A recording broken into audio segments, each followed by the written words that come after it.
Big Brother, mainstream media, government cover-ups.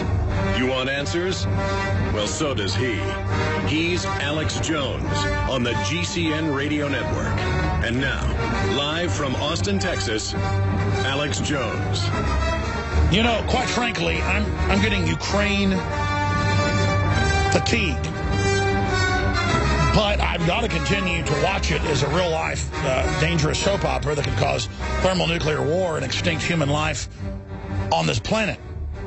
The old sick joke of everything but the cockroaches and subterranean bacteria would be dead in a full-out nuclear exchange between the Russian Federation and the United States. Ron Paul has come out in an article on Infowars.com and says, what does the U.S. government want in Ukraine?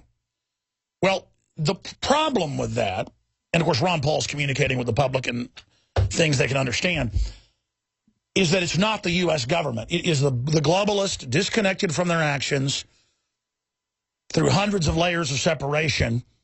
I mean, generals can get you into giant wars because they're separated, but at least they know war. And it's the generals that continue and the admirals that continue to stop larger wars, like the Syria situation. It was the Pentagon, along with the American people, that said, do not do this. And it's the Pentagon that continues to put the brakes on what the politicians and the big corporations are doing, who are smart when it comes to psychology and markets and manipulation. They are not smart long-term messing with other governments that have nuclear weapons. And you can only buy off so many people in Russia. You can only buy off so many of the Chinese leadership. The globalists are playing all these countries off against each other. And I know I say that over and over again, but Russia launched Tupolev missiles, practicing to nuke the U.S. and Europe last week.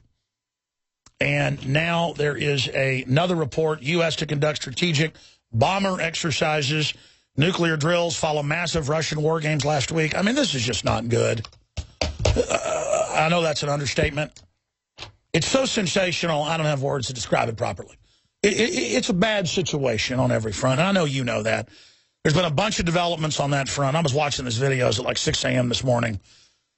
They're all up on Infowars.com of just like mercenaries shooting people that were trying to go vote in areas of eastern Ukraine. I mean, out-and-out thugs, like something out of a movie. Shooting people, beating people. And, of course, it's all heroic and historic, according to our media. Totally disgusting. I mean, it's just an ongoing, out-of-control soap opera. Because at first they're shooting in the air, and then you see them start shooting people, and there's people shot in the crowd. Just simply amazing. So we're going to be getting into all of that today. Look, I'm going to cover the Boko Haram situation. I've spent about a week watching this and haven't commented much. And I went and did some research just to confirm my previous research. Because I have the knowledge. I've done the research, but there's so much research, it gets foggy. And I went, isn't Boko Haram protected and used to manipulate the Christian majority, animist majority, those two together, in Nigeria? Isn't Boko Haram in the north CIA connected? And I was sitting there this weekend, and then I was on the elliptical this morning at the gym, watching MSNBC with the sound off, watching the closed captioning, and I went, look at this propaganda. They were saying lean forward. That's a classic Soviet communist term. Well, even predates that. It's Marxist. And then they showed George Washington, this handout, and said lean forward, like George Washington is for Sovietism. That was like when Obama said Paul Revere would have loved the NSA, and the NSA is Paul Revere. I mean, just give me a break. But then I was sitting there watching Boko Haram with the sound off, and I went, that's staged. That's totally fake. And it's just like so much other stuff. I told you that abortion lady saying she loves getting abortions and holds a picture of the dead baby. I told you she was an actress. It came out she was an actress. I mean, the Boko Haram thing's fake. I'm going to explain why I think so. I don't have total proof, but I got a lot of evidence. And watch, it'll come out later. It's staged. I'm going to tell you about that when we come back. All right, ladies and gentlemen, thank you so much for joining us on this Monday. Already the 12th day of May, 2014. I'm your host, Alex Jones. We're going to be here live for the next 3 hours, as we are weekdays, 11 a.m. to 2 p.m. Dr. Steve Pieczenik is going to be joining us, former head of psychological warfare operations for the State Department, that director of the CIA. He was over the psychiatric psyops for the Camp David Accords successfully, and he was over a lot of different Delta Force operations, most of them clandestine. He, of course, worked for the Bushes and others. Very interesting guy. People ask, why do I have him on? Well, he co-wrote a bunch of Tom Clancy's books. He's got a new book coming out with some of the work of Tom Clancy. He's produced a bunch of big movies, and he's a big insider. And he wants to cover the waterfront with us today. We'll pick his brain. I'm sure he'll be trying to pick ours. He's a listener of the show. Just Dr. Steve Pieczenik, medical doctor and psychiatrist and former Navy captain, will be joining us. He's a Navy commander, or whatever it is above captain. So that is coming up, ladies and gentlemen. He'll be with us for about 45 minutes in the second hour. Now, all of that said, before I get into U.S. to conduct strategic bomber exercises practicing nuking Russia, before I get into the incredible new developments in Ukraine with Ukrainian government, Soros-controlled forces shooting people trying to vote, and there's video of this, it's pretty amazing. Before we get into all the rest of the news breaking here domestically, and there is a lot of it, I have held my tongue on Boko Haram for about a week since this broke, as I cogitated on it, and as I did research. And there are thousands of points that go into this, literally thousands of points. So I tend to get caught up trying to give you all my data points of why I'm telling you something before I ever get to what I'm going to say. But let me just say this. We know Boko Haram is working for Western intelligence agencies as a central Western or Western central destabilization force, similar to the Kony 2012 movement, using a dead boogeyman or bogey, Kony 2012, which we know was a government psyop that came out. Just like they had psyops to overthrow the Ukrainian government that were State Department funded on record. They would say in the videos, I'm grassroots, I'm filming this myself, no one told me to do it. And then it would end up, it was an actress funded publicly by the State Department. That's how dumb they think you are. So I knew Boko Haram, or Boko Haram, was a double, triple agent operation, because the majority are Christian and animist. If you add those two groups together in Nigeria, Africa's most populous country, like 300 million people or something now, almost. I mean, this is incredible. And that they're being used as a pretext to basically militarize the central government that, again, is Christian/animist, or earth worship group, and that they're playing that group off against them so that Nigeria will take Western aid and more IMF World Bank funding, and so they can be controlled by the globalists.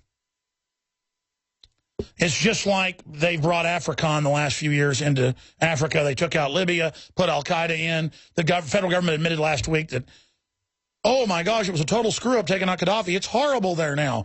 No colleges. The women are having burqas put on their heads. And al-Qaeda is using it to launch attacks all over Africa. It was a perfect military base for clandestine al-Qaeda operations in Libya. That was the plan. Now the U.S. military and the French military in Ivory Coast and North Africa, everywhere else, can come in and invade, and they just say on the news it's to fight al-Qaeda, but even the president of the Ivory Coast earlier this year said, no, it is white mercenaries taking over the oil rigs, and then NATO shows up with France to kick them out and takes the nation's oil rigs. And the presidential palace blows up. You know, it was in a couple of those. Ivory Coast is one country. There's a couple others. So Sierra Leone, you name it. I mean, it's so much of this is going on, I can't even keep track of it. And I know the countries and the players in Guyana and all the rest of it. I mean, it's just full-out war in Africa. And the governments even get it. These are pro-Western governments that are being double-crossed, by the way. These are Christians and tribalists, animists, you name it. They're not even Muslims. And they're in the news. You can pull it up, saying this is staged. They run the radical Muslims. So I wanted to go over some of this to explain what's happening. But basically, it's just a smokescreen. Now, there's the Global Research headline. CIA covert ops in Nigeria, fertile ground for U.S.-sponsored balkanization. And that's an article from, I guess, 2 days ago. So the folks at Global Research get it, too. They're very sophisticated.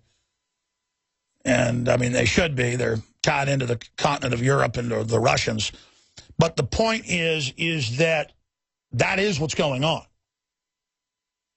And it's so complex on the surface, and it's complex in its depths, but it's also simple when you understand the overall program, create chaos. They're not for the Muslims. They're not for the Christians. They're not for the animist. They are for destabilization, balkanization, crises, so the UN, NATO, and the globalists and AfriCon can come in then with Marshall plans for Europe, Marshall plans for Africa, Marshall plans for Pakistan. I mean, why did the U.S. government fly 44,000 Taliban al-Qaeda leaders and top military and al-Qaeda in the airlift of evil 2 months after the war started in 2001? Why did they fly them out in November, started in September? Why did they fly them out and give them weapons and gold? Well, it's untraceable gold to buy more weapons to then attack and destabilize and infiltrate the government of Pakistan. Just like they're attacking Syria using al-Qaeda and arming them in Iraq. And they don't care if al-Qaeda then attacks our troops or even our own mercenaries, I say ours, the globalists, in Iraq, because that's a reason to still be in Iraq. Killing is the business. Business is good. They get it coming and going, all directions. And I know you know this. This is what the British did with the Opium Wars in China. This is what the Norman did, which are really the British system. The Vikings took over France, and then they ran off and took over Germany, what was a group of Germanic states. And they've been doing this system where they, again, you'd have Norman British, Norman French. They'd have uprisings. They'd have a war. People would line up under the leader. And they would then kill off their populations, and those letters are public, going back 800 years ago, 500 years ago, right through the last 100 years. And you had German kings running England who would then have wars with Germany. This is how they do it, ladies and gentlemen. And other people, I guess, just aren't smart enough to figure this out. And, of course, the Chinese engaged in balkanization. Kublai Khan engaged in it. The Huns engaged in it. The Japanese engaged in it, the samurai groups and shoguns. I mean, this is the system of control. And people had better figure it out or it's game over. But just here's one example today on this from Breitbart. Hillary Clinton protested designation of Boko Haram as terrorist group. While Secretary of State Hillary Clinton fought hard against officially designating the Islamicists of Boko Haram as a terror group, placing her in the camp of far leftist group MoveOn.org. They're not far left, folks. George Soros was a Nazi collaborator. He funds MoveOn. They have to cover every area of the chessboard. They have to be the liberal opposition, so no real opposition to war forms. It's like The Thing, the 1980s John Carpenter film. It plans to take over the whole world, ladies and gentlemen, and it will play the part of every group. That's why it keeps winning. Hillary Clinton is an ultra-wicked, anti-human garbage, a psychopathic demon, a full-spectrum dominance worm. But right here, why do you think you saw Michelle Obama last week sickeningly saying bring back her girls with a look? It gives them moral high ground. Look, we're fighting radical Islam. Look, we care about women's rights. Meanwhile, the group is globalist run. And they're going to use it to invade all of Africa to, quote, hunt down anybody they want, bypassing radical Muslims and going right at the Christians they kill all over Africa. Just like the UN did in '94 in Rwanda. That wasn't a UN screw-up. I mean, and everybody goes, look at Michelle. She's so upset. This is sick. Boko Haram in the north is being given globalist aid to break that country in two and destabilize all of Western Africa.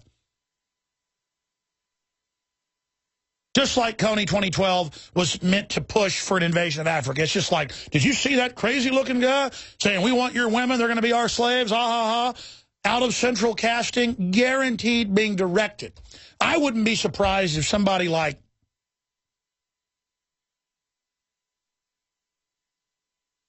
who's the guy that, Jerry Bruckheimer, he did Black Hawk Down, the movie. Bruckheimer got caught running the Save It Private Lynch thing.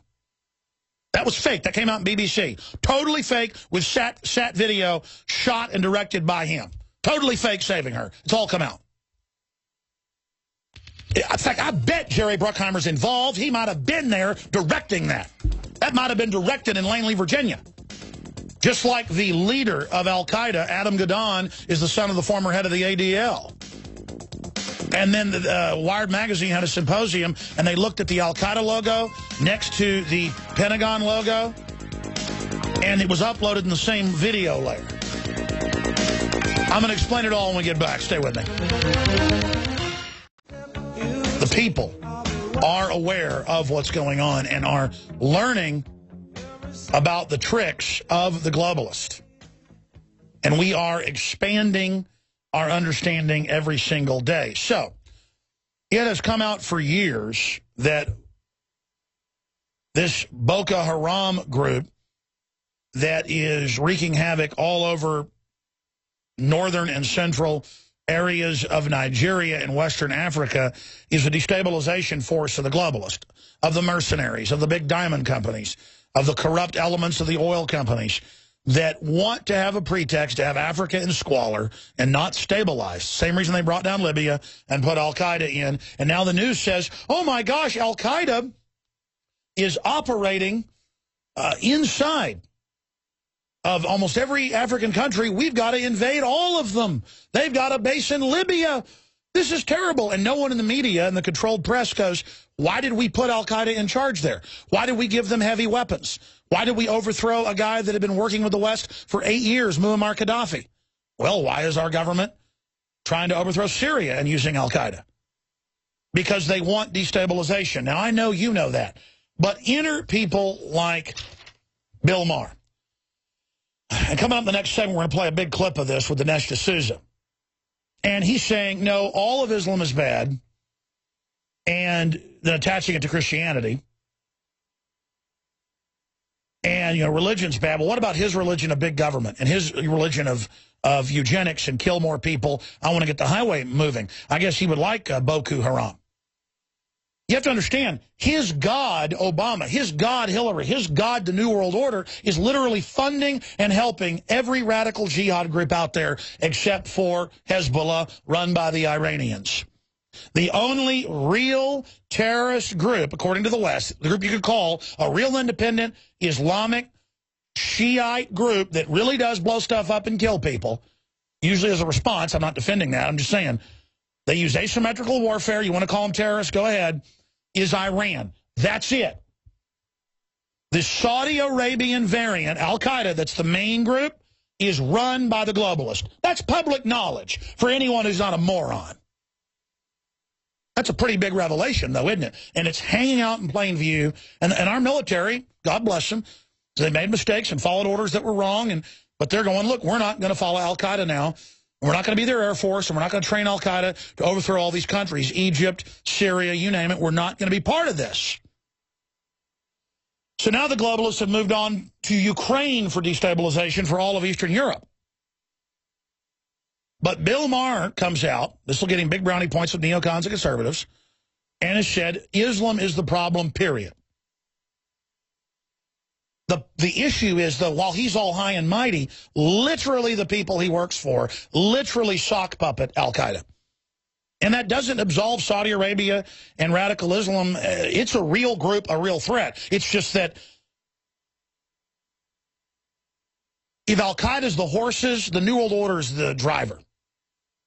And riding shotguns NATO on this stagecoach to hell. So here's a short clip of Bill Maher acting like he's against the radical Islamic threat or saying it's all Muslims, period, This will sell the police state domestically. They can then take our rights for this shadowy enemy. And he knows full well what he's doing.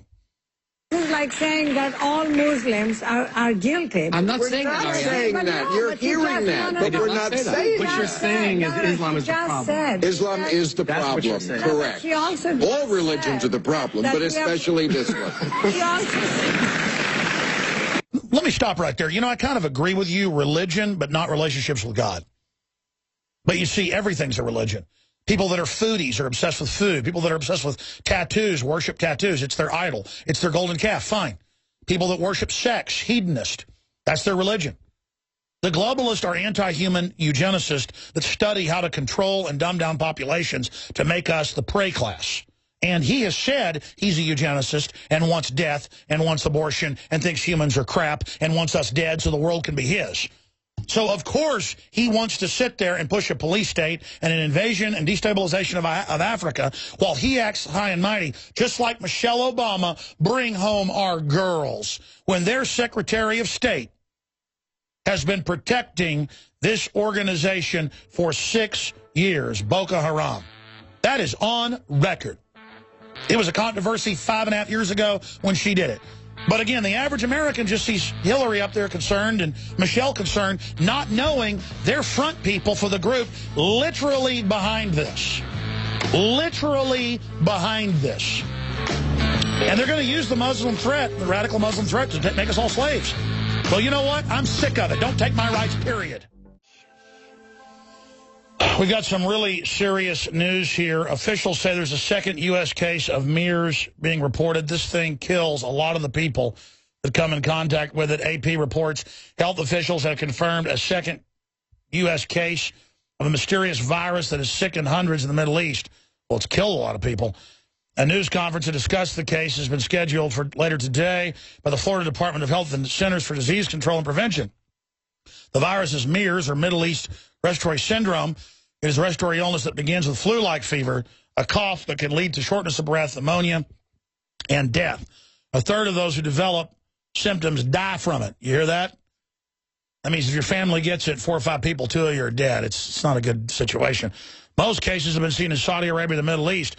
But earlier this month, a first U.S. case was diagnosed in a man who traveled from Saudi Arabia to the U.S. So let's just stop right there.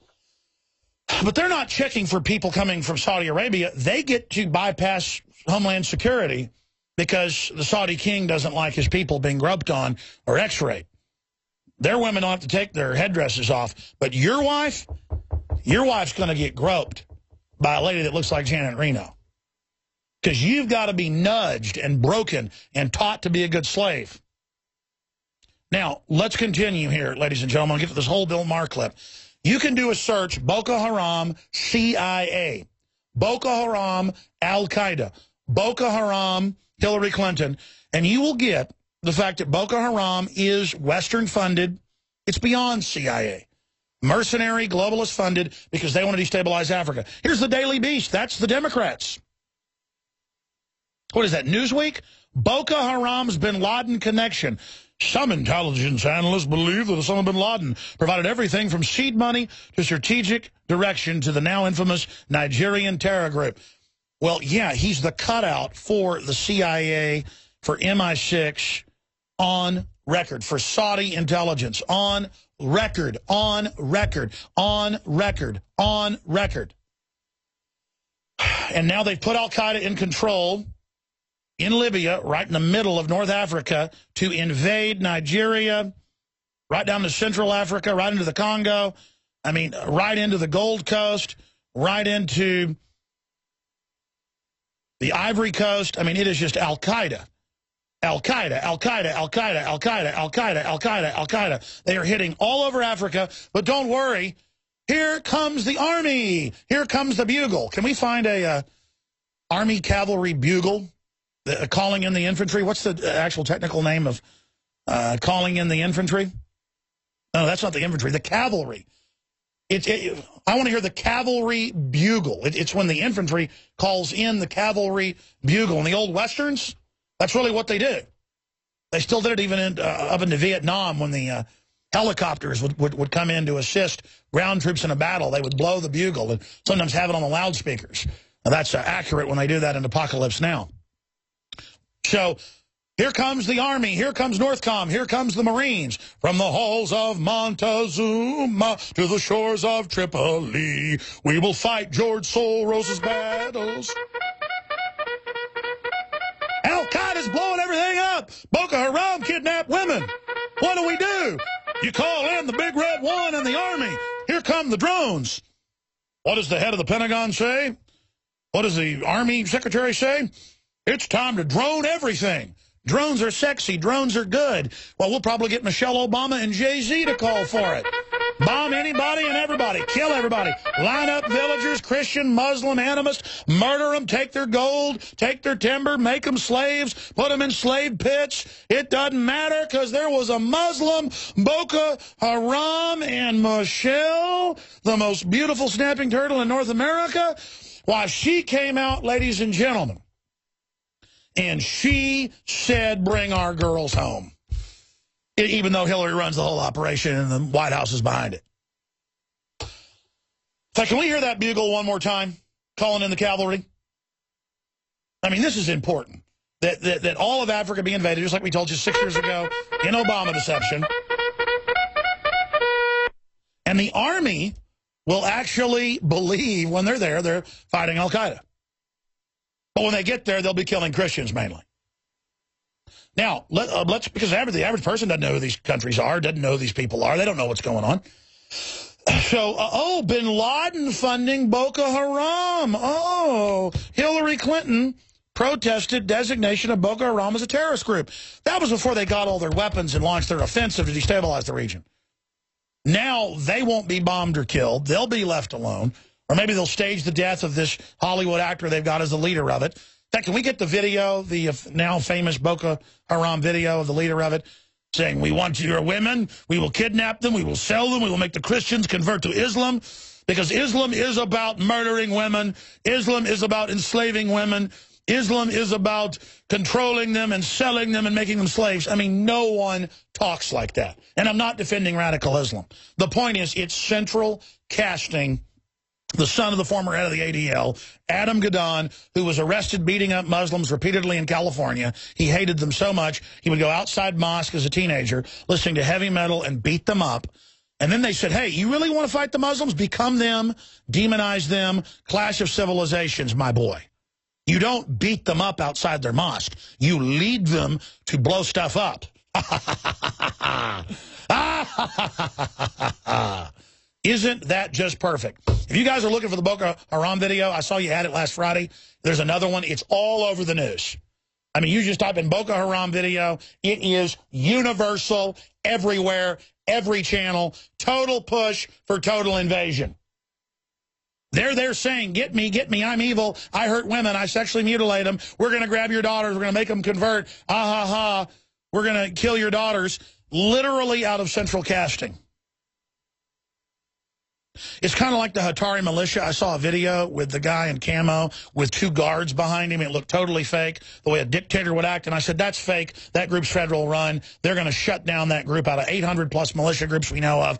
There's more than that. That group's Fed run. Turned out it was. I was correct. It was all true. Because I can see fake video. I can see fake video. I know fake video when I see it. And we're going to be going over that video for you. But here are the headlines. Who are Nigeria's Boko Haram Islamicists? Boko Haram, an Islamicist group, active since 2009, since Obama got elected. You notice that? Part of the Nigeria program. Boko Haram offers to swap kidnapped Nigerian girls for prisoners. Nigerian abducted girls, Boko Haram leader claims captives converted to Islam.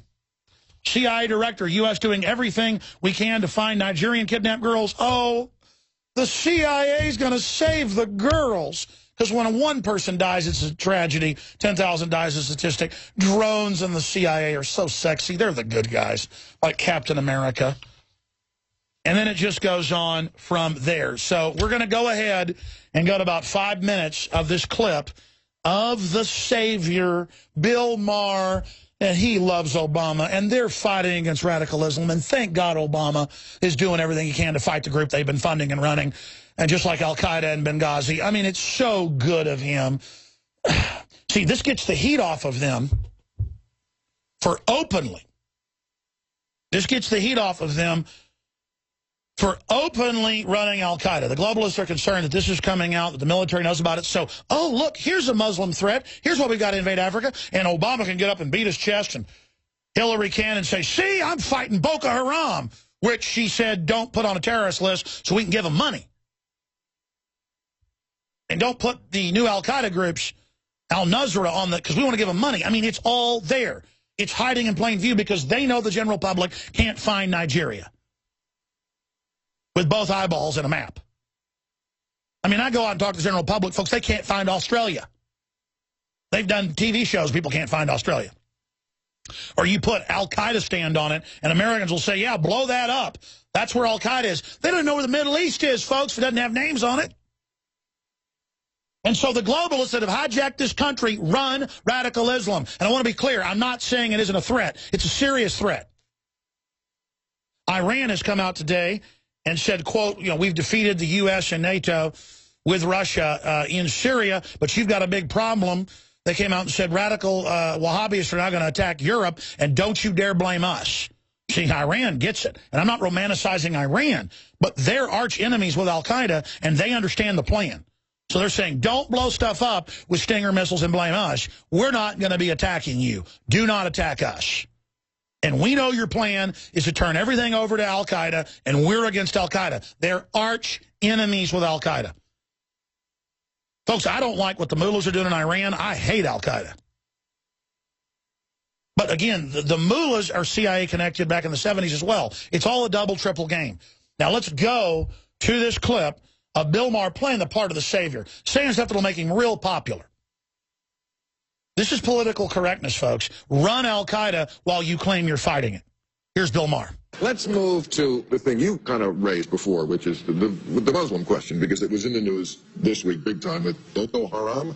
I guess I'm pronouncing that right. They're the people who sell, they abducted all these girls in Nigeria, and they want to sell them. Let me read the quote from the leader. He said, I abducted your girls. I will sell them in the market by Allah. There is a market for selling humans. Allah says I should sell them. He commands me to sell them. I will sell women. I sell women. I think this man says he wants to sell women. I'm getting that from him. And I've heard people say that this is evil, which we would all agree. A cancer. Obama's statement was, we have not extinguished mankind's darkest impulses. There's no mention here of connecting this to the religion, which is always what I am seeking to do, because I think that's the elephant in the room. And that in the religion at large, women are seen as property, second class at best, often as property. Shouldn't that be brought to light in this debate as well? Don't you think it is being, though? I mean, I do. When I read about this horrifying group, and they're saying Allah Akbar, I mean, they're saying God is great, let's snatch this 13-year-old and sell her or kill her. It is so, it's beyond comprehension how evil this is. But when I see it described, I see it described as a radical sectarian or Islamic terrorist group. I do realize this is global front. I think the point that Bill is making is that it's not just radical sectarian group. That's right. It's not just an apple. I'm here to... It's not a few bad apples. That's a good translation. Thank you. It's not, this is the few bad apples argument. Yeah, I don't think it's a few bad apples argument. I think you have to have a clear eye at what's happening in the world around you. And Islam, as one of the great major religions, is providing a disproportionate share of radical nutbags killing people right now. That's just, I think, right now. Saudi Arabian intelligence is working with the West. Avoid making the wrong conclusion from that, which would be, you know, let's have surveillance dragnets for every Muslim who walks in the United States. No, those are for the Tea Party. Differentiate what's happening in a poor, messed up country like Nigeria and what's happening in Turkey or Indonesia. I think it's important to be clear about that. Turkey, even again in the BBC, they had to admit what we and others broke. Turkey has been caught launching false flag attacks with the president and the defense minister on the phone planning them. The Russians have been capturing all that. They don't deny the U.S. ambassador, on the phone with one of the top State Department people how to stage stuff. I mean, this is what they're doing. And it's for you. The armored vehicles, the checkpoints, it's for the Tea Party and gun owners. And that's why the left is supporting all this, because this is their takeover. And when you wake up, it's all for you. The combat robots, all of it, and all the training has nothing to do with Islam. That's why if you criticize radical Islam in any way, you're banned from universities, you're banned from speaking. In fact, I've got an article here now, it's official, from Harvard. This is from Harvard. all-you-can-eat taco bars deemed offensive face campus extinction. Well, I mean, you're supposed to have a Greek thing. You can have a Polynesian-style party at the pool, a taco bar, fish tacos. Has nothing to do with putting down Hispanics. But the local La Raza La Reconquista says, basically, there's a monopoly. Unless it's Hispanic-run, you can't serve tacos. So any Mexican food restaurants owned by anybody that's not Hispanic need to be shut down. And Fiesta, Texas, if it's not owned, if Six Flags is not owned by Hispanics only, I want Six Flags shut down. It's got a Mexican flag on it. This is the ultimate political correctness. You can fund al-Qaeda to sexually mutilate women. You can fund al-Qaeda to launch all these wars and kill 300,000 people in Syria, at least. That's the new numbers. You can do all this evil, kill 40,000 blacks in Libya, al-Qaeda. That's wonderful and good. But you say, hey, let's have a fiesta and all get drunk. I mean, believe me, I've been to fiesta parties in college. It has nothing to do with putting down Mexicans. There's a bunch of Mexicans there having a great time. I mean, I go to parties sometime downtown, and there'll be a bunch of mainly Hispanics, you know, with their friends, black, white, you name it, having a fiesta party. Everybody's wearing little sombreros, getting drunk. It had nothing to do with putting down Mexicans, folks. All over the Southwest, it is a Mexican culture. Let me just give everybody the news flash. Everybody's been native here since it began. That's what cowboy hats and chaps and leather belts and all of it is. I mean, it's ridiculous. It's absolutely out of control. My cousin grew up in Guatemala. Does that mean he can't speak Spanish because he's white? This is pure bull, ladies and gentlemen. This is political correctness. This is the control of the language. So I'm going to send my reporters out to Taco Bell, which isn't Mexican food to begin with, but it's like corporate poison. But I have them say, hey, should this be shut down as racist? Because, you know, they're serving tacos in there. Yeah, is it evil I'm even playing mariachi music? Is it evil I go to a Mexican food restaurant and pay the mariachi band to come over and play Ruku-Ku to me because I like it? Is it? This is about making us all feel guilty when we're not racist and we're not bad, while the real globalist control goes on and they sterilize Hispanic girls with Gardasil shots in Mexico. It's a New World Order takeover, ladies and gentlemen. Am I racist against Germans because I came in and said I like the way German sounds? Rammstein. We're going to come back and play some of the Boko Haram group. Must mean I'm anti-African because I don't like the CIA Boko Haram murdering women. It's racist. I am so honored to be here with you today. I am humbled. Facing up against this great evil, I act like a maniac because I am a maniac. You know, it takes a maniac to be willing to go up against the globalist maniacs. And that's why I have been successful and resonated with a lot of people, despite all the rough edges. Because it really came to me last week that my one attribute is that I'm a straight shooter. My one attribute is I tell the truth even when the truth makes me look bad. Sometimes I'm so honest with people, I just can't believe it. And I lied more when I was a child and when I was a teenager, but I really came to the realization that I don't lie. And I'm one of the most truthful people I know. And I'm not bragging about that. I'm just being honest that, no brag, just fact, I forget who said that that is something that isn't very common now in society, and that's the true value. And that's why the system always tries to say I'm a liar or a deceiver or take my mistakes and claim it was on purpose. Is so they can twist things and make you not believe that there's good people out there because you're good as well. They know there's good men out there. They know there's good women out there. They know there's people of conscience and passion who desire justice. And they're afraid of you. And the battle for civilization and humanity is fought in each and every one of our hearts. I always heard that growing up, didn't really understand it. But it's true. If we all are just moral people, if we all are upstanding people, if we all try to be good people and work hard and have faith, we can change the world. But if Madison Avenue can make us feel inadequate, weak, pathetic, and confuse us, they can get us and program us, and we've got to change that. I've got a clip of the Boko Haram leader in what looks like a completely scripted video, who's been State Department, supported by Hillary Clinton, basically, who's now milking this. Here's a little bit of this video, and if you're watching, radio listeners have already seen it, and here's the audio, but this looks to me like it's staged and scripted. And then you go look it up, and the CIA's been connected to them. It's very sick. Here's the clip.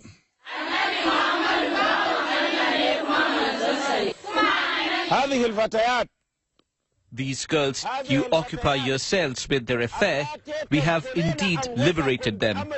We have indeed liberated them.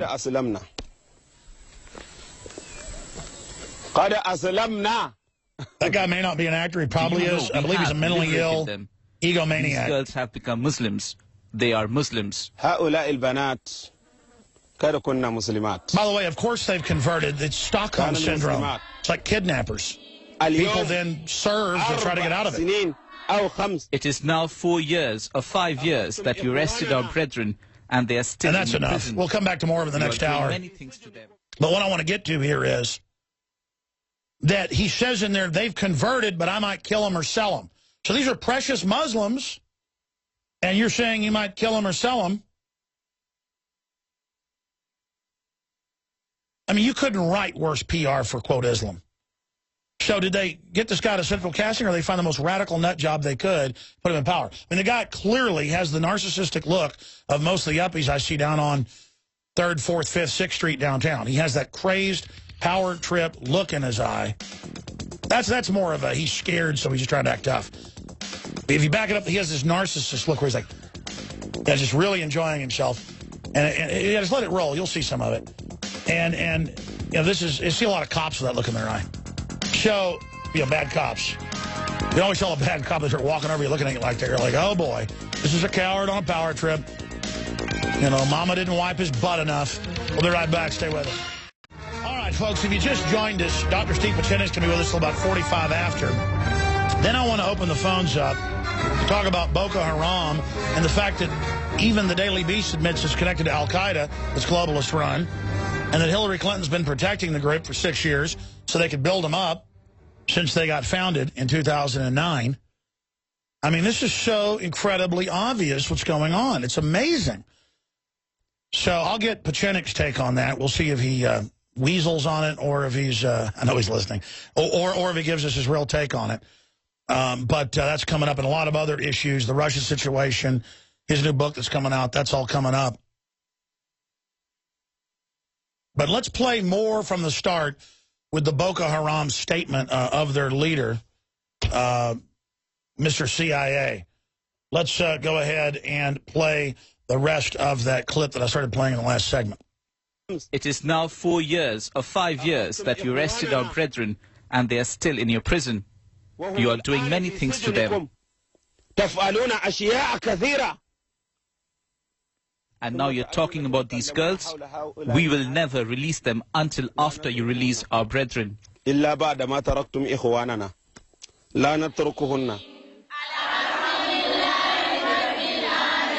this public school? We love Obama. Yeah, there's a full clip, guys, that they've been playing on the news where he talks about we're going to kill these women or we'll sell them. And that's the clip I want. It's just everywhere. It's ubiquitous, and I want to find that one. I'll find it during the break because it's an important clip, and it needs to be played. Now, continuing here, ladies and gentlemen, we will also get into some other news on the broadcast here today. 1776 worldwide, the Second Amendment comes to Mexico. Very important article dealing with the 2-hour radio show I did yesterday on this subject mainly. I did about an hour plus of the 2-hour Sunday show on this. This proves individuals having guns lowers crime and returns civilization. This proves the Swiss, U.S., Dutch model that's been banned in the Netherlands. This proves the people are the answer. And I really like seeing Mexico turn the corner in many areas where the people have gotten guns illegally in the U.S. And I kind of did a quick rant Saturday on this on the YouTube where I say, you know, we're going to fight tyrants out there like Piers Morgan. And some people, trolls, said, he's saying Piers Morgan's good. Everybody knows that's not what I'm saying. And then I went on to say Fast and Furious was bad. The government shipped guns in to blame it on the Mexican people and the American people so that the Mexicans couldn't have guns to defend themselves.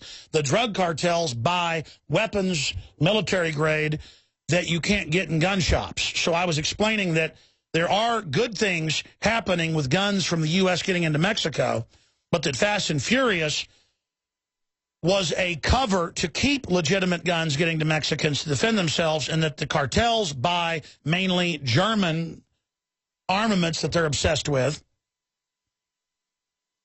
that are fully auto and tanks and things. So it was very clear what I was saying. And maybe people are just so dumb they don't understand on YouTube. Because after, you know, I shoot a special report on the weekend, upload it right to YouTube, to post on Infowars.com, I'm saying that Fast and Furious was meant to, you know, blame the cartel murders on the Second Amendment, not on the fact that guns from the U.S. are helping Mexican citizens defeat the cartels. And people went, what, you're saying now Fast and Furious was good? No, Fast and Furious was the government operation to frame guns bought over the counter for the destabilization of Mexico, when it's the gun control and the drug war that's done it. I mean, did I say that clearly, or am I not a good communicator? Guys, tell me the truth. I mean, did I just explain that or not? Be honest with me. I think you did a pretty good job, Alex. Okay. I'm not just saying that because you're my boss. No, I mean, literally. I don't understand. I explain that. People go, well, what? Now you're saying it's good Obama shipped guns in there?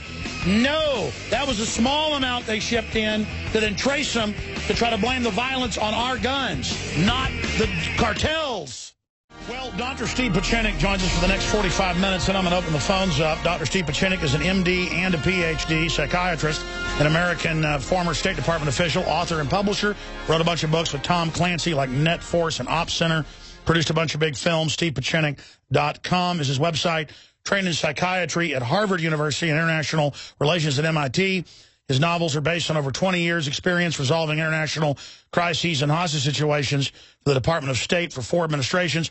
He was also instrumental in the Camp David Accords as well, and I'm witness to that. And he joins us. I want to cover the waterfront, if you can, in little nodes here and get your take on a whole bunch of stuff. Boko Haram is on record being protected by Hillary Clinton, who I know you don't think is too bad. I mean, it's kind of interesting who you like and who you don't like. But we'll see what you say today. She didn't want them designated as a terror group. Now this is happening. Looks staged to me. So is this even really Boko Haram? Who knows? I want to get your take on the latest on the Benghazi committee. You say you've got intel on that. I want to get into what's happening in Syria, Ukraine. I want to cover the waterfront with Dr. Steve Pieczenik. Doc, it's good to have you back on with us. You also wrote a book, started writing a book, I know 3 years ago. I was seeing this on the news, with the late Tom Clancy, so that got held up. So you wrote it, he wrote it, you finished it up with a couple of authors. So I guess you guys were working on a book about the Syria civil war before it started, or right as it was beginning to start. So I want to get your take on Out of the Ashes that's about to be published, or is coming out very soon. So, Doc, good to have you with us. A lot to cover. It's a great pleasure to be with you, Alex. It's a wonderful time to always talk to your audience. There's a lot we're going to have to cover. The new book with Tom Clancy, Steve Pieczenik, but written by George Galdarisi and Dick Couch, 2 excellent military experts who've been in the military, are still involved with national security, have written an excellent book, which we wrote about 2 to 3 years ago, predicting the ongoing slaughter in Syria and the fact that Syria, Tehran, Iran, and Russia would be aligned against Saudi Arabia, Turkey, and basically not getting the United States involved. But it was a war between the Shiites, the Sunni, and Muslims against the Christians. And what we wrote Out of the Ashes was that this is a complicated situation. We brought in the Navy, Special Forces, George Galdarisi, and Dick Couch did an excellent job of describing the various techniques that we would have used and have been using in Syria, and the fact that we are using now Special Forces and CIA operatives out of Jordan who've been titrated, vetted out, and guns were shipped into Syria. Now, let me get out of the book for a minute, and I think everybody should really take a look at that book. But let's talk about Benghazi. Why does Benghazi relate to Syria, and why is now the investigation done by Trey Gowder a very important investigation? Because for the most part, Hillary Clinton is responsible for a lot of the negligence that was involved in the State Department in terms of their indifference to what happened to to Benghazi. I don't have to go over the entire story. But the key of the entire Benghazi investigation under the new federal prosecutor who comes out of South Carolina, and I have a lot of respect for him, is the fact that Trey Gowdy, who is a federal prosecutor, is a Republican, but is very neutral, really has to look at the new people who he has to bring subpoenas to. And that's not necessarily Hillary Clinton or Jerry or John Kerry. The following people should be subpoenaed. Number one is the people in the White House. Because what this is, and really what happened in Benghazi, is a rogue operation that's consistent with what happened to William Colby in the 1970s under the Church Committee. Most people in the media really do not know what they're talking about. The only media that really had a very clear understanding was that Fred Murdoch's and Roger Ailes' understanding that this was a coup attempt to get David Petraeus out by John Brennan. So what we're talking about now is that John Brennan, who is now the director of the CIA, but at the time when Benghazi occurred, he was an assistant to the President of the United States. He had no immunity whatsoever. He ran an illegal rogue operation, which was called SOCOM, Special Operations Command, which was a paramilitary unit that undermined David Petraeus, who was the head of the CIA, and they weren't running an embassy in Libya. That's why Hillary Clinton could claim, well, that wasn't really our involvement. By the way, you said this weeks after it happened, and now a lot of it has come out that indeed it was a clandestine arms shipment to the jihadis. It's not only, that's correct, Alex. As usual, you're correct. Not only was it a clandestine arm shipment to the jihadis, but it was also a terror center, and it was not an official embassy. That's why the ambassador happened to be there, but he waived any protection. That's why he said basically to Eric Boswell and Pat Kennedy of the State Department, whom I knew that I'm taken care of. But he had nothing to do with the buildings that we've seen and where the violence occurred. That was a consular office, which is not under the protection of the State Department, but is actually a safe house where the CIA and SOCOM were able to interrogate prisoners, terrorize them, and then ship guns out of there. So the real focus has to go back to Obama, where he could be impeached for lying, for Valerie Jarrett, who's part of the White House, for Tom Donilon, who was there, Ben Rhodes, and David Petraeus, who was undermined as the director of the CIA by John Brennan and sending his SOCOM troops under the direction of McRaven and the Navy and paramilitary organizations. So what we have here is a rogue operation that harks back to the 1970s when William Colby was running rogue operations under the CIA. But in this case, the CIA was directed by Petraeus, and it was an attempt by John Brennan, who was the consultant to the director, to the president, who tried to undermine Petraeus and got rid of him and then used the libelous. So what we have here is a very important chance for the American government to look at a period of time which is not McCarthyism in terms of Republican insights and investigation, but in terms of a McCarthyism that's replete and orchestrated by the Obama administration. Well, let me stop you right there, because undoubtedly, let's pull back. Undoubtedly, Turkey's been caught running false flags to blame Syria. Nobody's romanticizing Assad, but you knew the father and the son. I want you to talk about that. Expanding now, the al-Qaeda forces that have been built up in western Iraq are now even allowed to attack major cities. So that's a pretext for more occupation of Iraq, the order out of chaos system, with these corporate interests who don't have America's interest at heart, but only have destabilization at heart. And then I tie that into now the globalists using Libya as an AFRICOM base to launch all sorts of destabilization operations all over Africa, from Uganda right over to Sierra Leone, right over to the Ivory Coast, right over to Nigeria. I mean, really, aren't we seeing kind of a great game, a Zbigniew Brzezinski program that then kind of meets a neocon program? Because we can say it's a rogue operation. We know they always allow groups to, quote, operate rogue so they can deny it later. But there is a certified move by Obama to arm the Saudi Arabian and Qatari al-Qaeda people to attack Assad. Well, that's correct. Alex, you're absolutely correct. What happened, however, like all arming of terrorist groups, there was a blowback back to the Saudi government. In the past 2-3 weeks, I have been informed, and I've been monitoring the situation where the Soleimani brothers, there's only 7 who control Saudi Arabia. They are not in good shape. They have lost their oil capability. They have increased their unemployment, but they basically have now had to fight the very organizations that they've created, the Salafists, the Sufis, the Al-Qaeda of Africa. So now they've been informed that they have to now fight the very organizations who were sent into Syria to fight against the... That's the intel I was given. Let me stop you, that this is a quadruple cross by the globalist to actually destabilize not just Syria and Iran, but to take down Saudi Arabia in the final equation. What's your inside scoop on what they plan to replace it with? They're not going to replace Saudi Arabia with anything. Saudi Arabia is now a failed state, Alex. From my point of view... So that's what they want. Because it has 40% unemployment. It has water piercing right through its oil wells. It can no longer turn out the production of oil that we, the United States, do not need because we're net exporters of gas. So now the globalists are done with Saudi Arabia. Now it's just going to be put into a failed state. It will be a failed state, which ironically will align itself with Israel, which now feels totally disregarded and marginalized, in turn working with UAE, United Arab Emirates, and at the same time working with Jordan.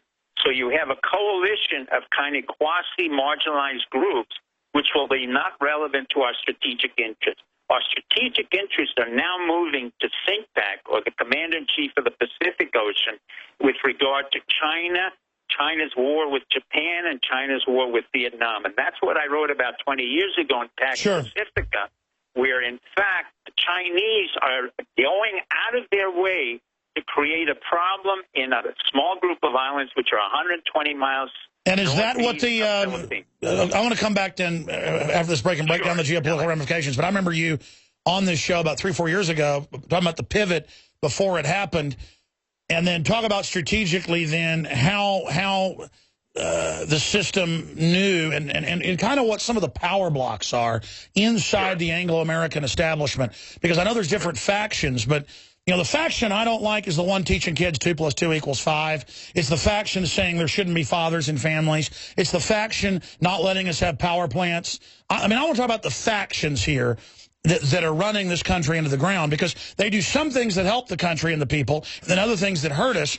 So I want to talk to Steve Pieczenik, who's an insider's insider, straight ahead. His new book that he and Tom Clancy were working on is now being published posthumously. I mean, you're as big a writer as Pieczenik or Clancy. They just have guys that basically they work with it and kind of publicly ghostwrite it.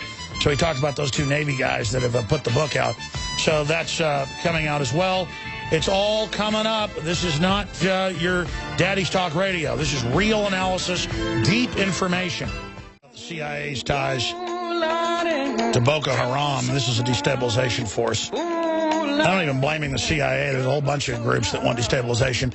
And, you know, I can sit back and see the plan to destabilize Saudi Arabia, the plan to destabilize Iran, the plan to destabilize Ukraine, the plan to destabilize, you know.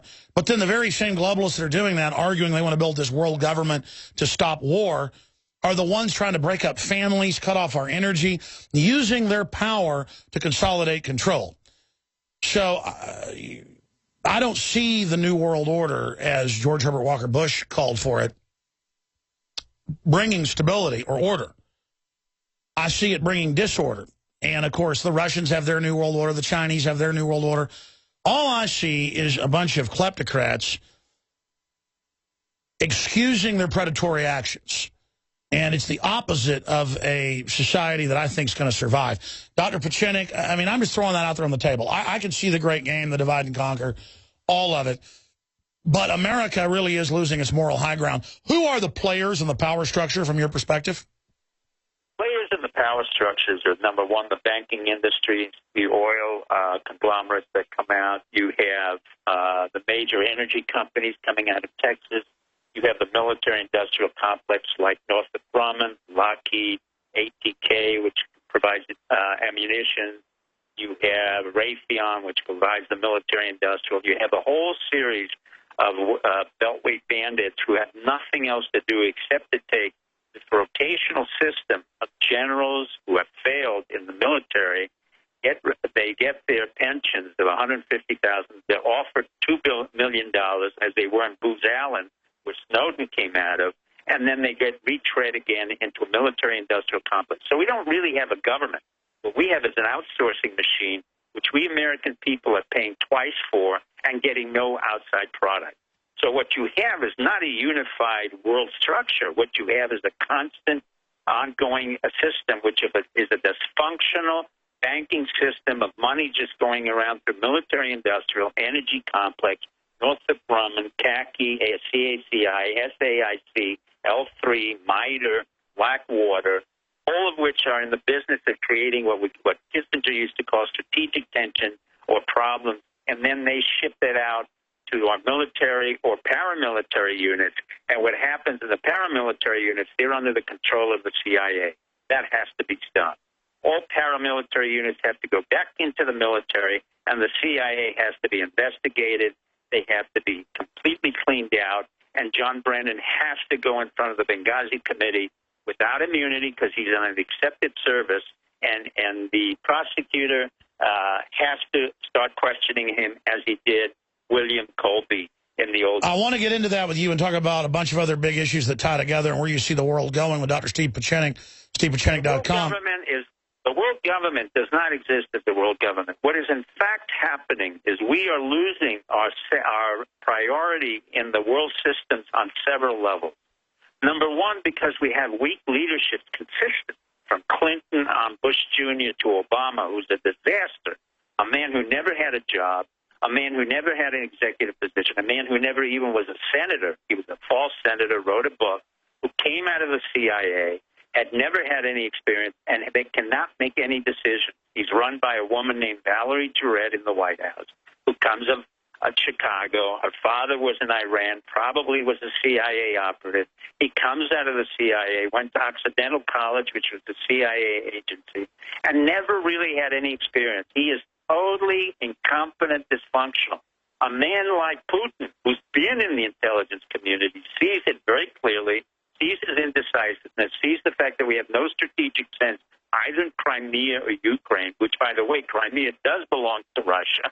I was there when we took down the Soviet Union, and there was an informal agreement that Crimea would always remain to the Soviet system or the Russian system because it's the only port which belongs to Russia, and it's the only place where the Russian battleships and Navy can get out of on a warm water port. So it's not a question of Anschluss or Nazi annexation. It was all started by, again, incompetent people under John Kerry by the name of Valerie Nuland, who's an assistant secretary of state for Victoria Nuland, who's assistant secretary of state for Western Europe, probably a CIA cover, was related to a neocon, started all these problems while Putin was in Sochi, and started to create what we call agitation propaganda. Agitation propaganda. Agitprop. Stay there, Dr. Pieczenik. I want to come right back and break all this down and where you see it going, because, look, Obama is so busy trying to wreck our education system, trying to target the Tea Party and gun owners and libertarians with Homeland Security. I want to talk about the degeneracy infesting the ruling class of really wanting to undermine their empire. I mean, it's crazy. We'll be right back. Wants things to destabilize because then they can distract off onto those new problems and not build a better civilization. So it really is I would call it a mental illness in the ruling class. Like, I don't want an American empire. But we don't even have that. We have this corporate revolving door empire of all these special interests who are so removed from the ground that they're doing very dangerous things, very dehumanizing things, and not taking any responsibility for it.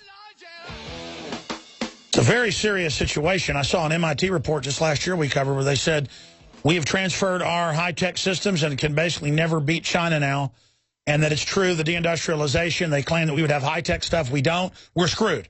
Yeah, the elite believe their own bull. And then now, what are we going to do? Dr. Steve Pieczenik's been warning about this for decades. We're going back to him in a moment. We've got him. We'll just go the whole hour with him if we can do it, and then take calls in the third hour. I got a bunch of news I haven't gotten to yet. But before we go any further, ladies and gentlemen, this hour is brought to you by mypatriotsupply.com/Alex. And they are great, high-quality, storable foods, non-GMO, great customer service. They've got a lot of their preparedness items. mypatriotsupply.com/Alex. If you do not have storable food, I think you're crazy in this unstable world that lasts more than 20 years. You can give them a call, 866-229-0927, mypatriotsupply.com/Alex. And then, of course, we're mainly funded by viewers and listeners like you out there that are members to PrisonPlanet.tv to see the nightly news and all my films and the high-def, commercial-free video and audio podcasts of the daytime show and live special events and so much more. You're really funding the tip of the spear on the info war. As Hillary says, the establishment's losing the info war, and we're proud to be right at the forefront of that. Because these people can get away with anything if we're not exposing what they're up to. And then finally, you can get the very best water filtration systems anywhere at the lowest price, 10% off with promo code WATER. Pro Pure, Pro 1, G2, 2.0 filters, cut out the glyphosates, the fluoride, everything. They're the same price or lower than the leading competitors. The leading competitors, just side-by-side comparisons at InfoWarsStore.com. It blows the competition away, or we'd sell the competition. We sell everything at a low price. We're free market. But there's just nothing that compares. We've got some live straws and their systems that are great as well, but they don't cut everything out. They just make water safe to drink. These are basic things everybody needs. The system wants us dependent. We need to be independent. Our own media, our own food, our own gardens. We have the best seed center for your summer or fall garden coming up. Get started now. We have more than 12 of the best companies, from fruit trees down to staples, the lowest prices at the InfoWars Seed Center, InfoWarsStore.com. And finally, we have InfoWarsLife.com with the best organic coffee. It's my favorite. People love it. Wake Up America coffee. We've from Chiapas, Mexico, grown in the high mountains there. Super high-quality organic soil. We've got the InfoWars Life Nascent Iodine, unlike any other out there. We've got the Survival Shield Nascent Iodine. We've got the Lung Cleanse. We've got the Super Male Vitality you've heard all the rave reviews from. Try it. Bare minimum, you're supporting the broadcast, but once people try it, the rave reviews from what it does. It's not a mimicker of steroids, of testosterone. It is a system known to block estrogen mimickers and stimulate your glands naturally produce. You've seen the rave reviews. I still am not the prettiest man in the world, but people tell me I've lost a lot of weight and look great. This has helped me work out more. Super Male Vitality. InfoWarsStore.com. InfoWarsLife.com. The Pro Gun Moon Labe shirts. Women's apparel. Made in America. 888-253-3139. You can call. We'll send you a free catalog or answer any of your questions. 888-253-3139. Now, I'm going to try to shut up and give you the floor, Dr. Pieczenik, so you can really get rolling here. But we can look at all the battlefields and all the manipulations and all the special interest and all the Obama vacationing more than any other president and the authoritarianism of the First Lady saying, don't say bossy, and all the rest of it, and Hillary, saying, let's save the girls when she wouldn't put Boko Haram on the terror list.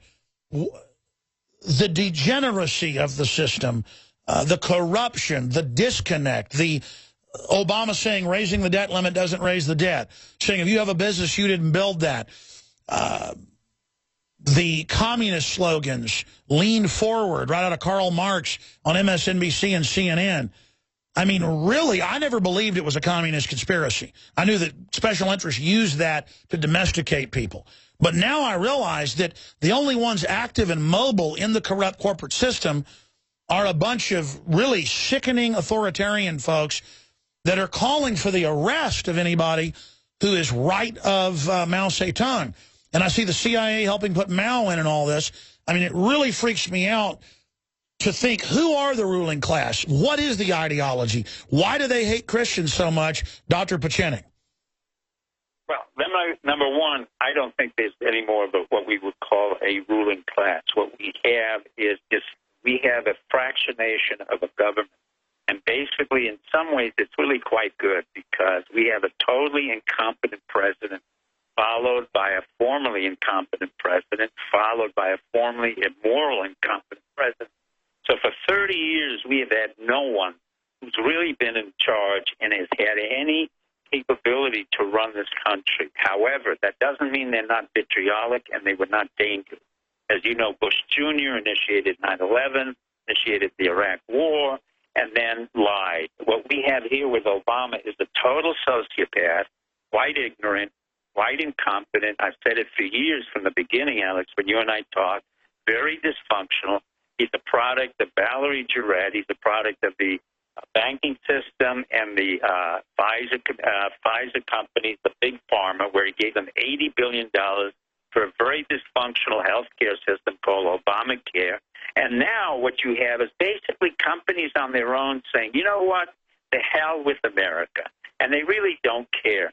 The companies have become basically these egregiously greedy, self-important companies that have no loyalty to the United States. For example, Pfizer, one of the biggest billion-dollar companies in the United States that supplies our medicine, has decided to leave our tax system and do what we call an inversion and go to England so that they can buy a lousy company called AstraZeneca, which is worth nothing on the equity basis, in order to avoid our taxes. So the job of all of our companies has not been to be an American company or a flagship, but it's to avoid taxes, to produce the greatest amount of profit, and to make sure that they pay the least amount of money. So there's no sense of American affiliation. Where does that come from? It comes from the very top, as you correctly stated. Is there a worldwide cabal? No, because it's so fractionated. It is so self-oriented. It is so egregiously greedy and dysfunctional that what's happening is everybody now is going out on their own. Even our own generals have never stood up from Benghazi. Instead of saying, after 8 hours of monitoring the situation and saying that this was a stand-down, this was a violation of military orders, and there was an illegal operation that went on, initiated by Brennan through SOCOM, Special Operations Command, they quietly left, got their pension funds, and said nothing. The same thing with our CIA. You have to remember, we have created a welfare state within our military, within our CIA, within our government. That has to be taken down systematically, and we don't have legislators for that. So well, I was about to say, I mean, from what I know, just 20, 30 years ago, most people who were in the CIA were mainly Christians, conservative types, maybe misguided, but super focused, top of their class. Nowadays, because they're all over the place, they like tripled the size of it. It's literally guys just sitting around bragging that they're in the CIA to girls and walking around with black suits and black sunglasses, just acting like they're secret police. And, I mean, more and more we're acting like a third world country is what I'm saying. Exactly. I'm saying you're correct. We're spending I want you to realize that we, the American people, among your audience, we're spending over $180 billion for intelligence that's worth nothing. Most of the CIA are outsourced. That's 70 to 80% of the people who work in the CIA really don't get paid by the CIA itself. They then join SAIC, CAIC, MITRE, all these cutout organizations that are totally worthless. And then you have all these think tanks. Then you have the Secret Service, which really never serves the American public, but serves their own needs and maintains that they protect the president. Protected presidents are dispensable. The country is not dispensable. The office of the presidency is not dispensable. Yet not one Secret Service agent ever stood up and said, Obama's lying, Bush was lying, Clinton was lying. They never said a word. So their loyalty is not to the country. It is to their own jobs and their own sense of secrecy. So what we have is a government of military intelligence and secrecy within this republic, which has never been opened up, which has never been fragmented by great Christians like General Eisenhower. Even Jimmy Carter fired 9,000 CIA operatives, and they call him dysfunctional, yet he was the one who made a treaty between Israel and Egypt. I haven't seen any other president say it. And we have lost the Christian Judaic values of this country, and it became a monetary, greedy, self-absorbed country. Now, how does that relate to our education? Our education is a disaster. It is the disaster of the highest order. I've gone to Cornell, MIT, and Harvard, and I can tell you that each of those schools have literally whored their way into mercenary activity. I recently took a course at MIT on Internet Big Data. It was a terrible course, yet it gave away its MIT prestige because it needed the money. Now, one of the teachers was really an American, and those who were American knew nothing about banking and knew nothing about finance. No, that's it. Americans know how to act tough. Now, the hardworking truck drivers and farmers and school teachers, people, they're all trying. But literally anyone in the establishment now just goes around posing all day, talking about how smart they are. And I talk to executives and people now, and they don't know anything either. It's really scary. No. And not only it's scary, but you just had an example at Walmart where they lost money, yet the executives made money while the employees lost their money and lost the stock value. So you have a very criminal, inconsistent system where we don't have an oversight. Congress has to be eliminated. The entire system of Congress and the Senate is nothing more than a fancy welfare state unless we begin to bring in new parties. We can no longer have the Republican and Democrats. They're dysfunctional, they're sociopathic, and we need new parties that come up, be it the Tea Party in a new form, be it a Libertarian Party. We need more than two parties, and we need to break through this notion that if a Republican comes up or a Democrat, it's absolutely irrelevant. Look at the absurdity of where we've come. We've come through 30 years of disgrace, immorality, and a-Christian values, and who would he come up with? Bush and Hillary Clinton. That is a disgraceful stigma on the American public to say these are the only two candidates that we have of a president. No, we should have had more candidates. We have great Americans, even like you. I don't care if you started a party. It's not relevant. I'm serious. And I don't care if a libertarian starts a party, Rand Paul, anyone. But they have to be able to break into the systems and have the experience at the executive. Sure, well, let me ask you this question, because you're a top analyst and the head of PSYOPs for the State Department and have run just countless secret operations, so I respect your view on this. Where does your gut tell you, Dr. Pieczenik, the world is going? What does your gut tell you is going to happen to Western civilization? You were starting to get into China and the pivot there and what China was doing earlier when we went to break. Talk about that some. Well, my gut is telling me that things are not good in America overall. In terms of the overall regime of America, we no longer need it. I'm telling you from a gut level, having worked after 5 presidents, I want to inform your audience, a president is really only good for 100 days. The rest of the time, we're wasting money on a person just running around and bullshitting, quite frankly, just saying nothing and doing nothing, whether it's Obama, whether it's Bush Jr., whether it's Clinton, whether it's any other president. So we don't really need it. We have to go back to our founding Christian fathers like George Washington, who was very leery of having a president. Secondly, the Congress has to be disbanded, reoriented, along with the Senate, because that's nothing more than a welfare state. Number 3, I'm very disappointed in our military. From my point of view, our military, professional military, is nothing more than a fanciful communist system where we take care of them from cradle to grave. Very few of them ever been in combat. If they've been in combat, they show leadership. They never go up to the generalship. And the generals and the admirals then become executives at SAIC, CACI, or Northrop Grumman, and they waste our money. So we're constantly wasting our money. Our CIA is worthless. We have to completely get rid of it. We have 16 intelligence organizations. We don't need them. They haven't been effective. They have done absolutely nothing. Then we get back to the 3 branches of government. Now we get John Roberts, whom I do not respect, at the Supreme Court.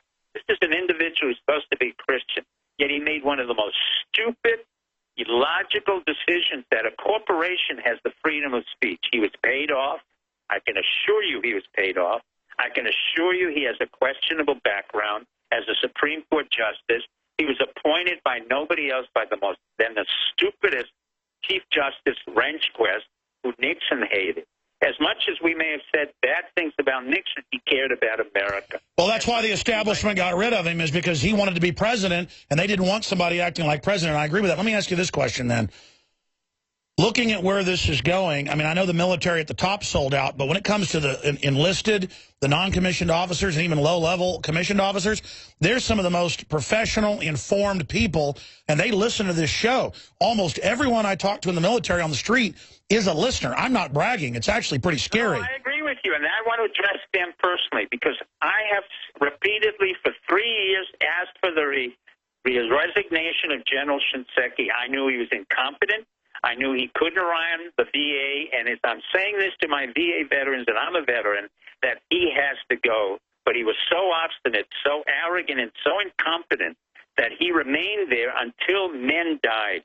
Now, I'm saying this to our military at the captain level, the lieutenant level, and the lieutenant colonel level. You will never have a chance to get promoted in a system where professionalism will be more important than competency and intelligence. And that's why we need new leaders like Eisenhower to clean out every one of those generals. If I came in as Secretary of Defense, I would have fired 1,000 generals and admirals automatically, just like George Marshall did.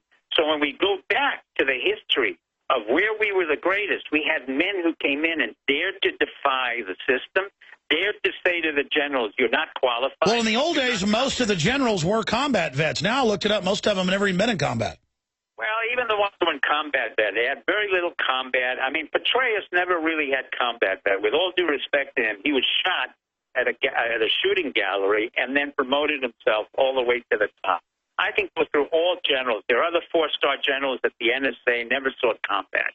30 hours in Iraq is not combat. And I'm not talking about just combat. I'm talking about understanding the strategy, the tactics of war, and what is our national security interest, and how do you manipulate it. Now, one of our military or intelligence officers really get trained in psychological warfare, psychological determination, group dynamics. So now that they're going to have to confront China, I have a whole commander of the Pacific who has to deal with problems of China becoming the #1 power. By the way, China next week will be the #1 gross economic country in the world. We have become the #2. And China will now determine the force structures of where they will go in Southeast Asia, where they will deal with in Iran, where they will go in Saudi Arabia. They have international connections to Africa, which we don't. So they don't care about human rights. What they care about is expansionism of money and power, and they are becoming extremely influential.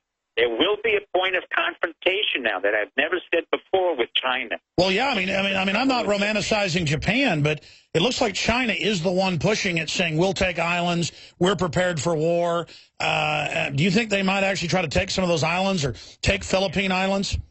Yes, I think here's the issue. When I wrote about Pax Pacifica, and some of us wrote in the Op Center books about North Korea and the Chinese episode, I think we have another book coming out with George Galdarisi and Dick Couch about the ongoing Chinese situation after Out of the Ashes. Basically what we're saying now is China will be the dominant force in Southeast Asia. They will dominate Vietnam, Philippines, Taiwan, Indonesia, Brunei, all of those areas of that Southeast Pacific area, and the Pacific will be dominated by China. Now, we claim Hillary, who's totally ineffectual, has no executive power, has been a liar since day one. Again, we're promoting sociopaths in Hillary Clinton, in Obama, in the Bush family.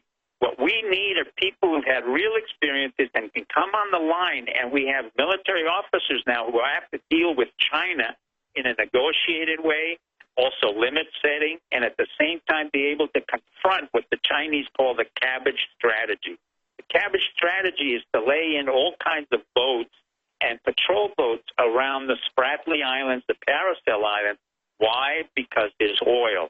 The most important point of oil in the Southeast Asia is around these small Paracel Spratly Islands, and it's been there for over 20 to 30 years, and there will be a confrontation between the Chinese and the Vietnam, and it's occurred over the past 4 or 5 days.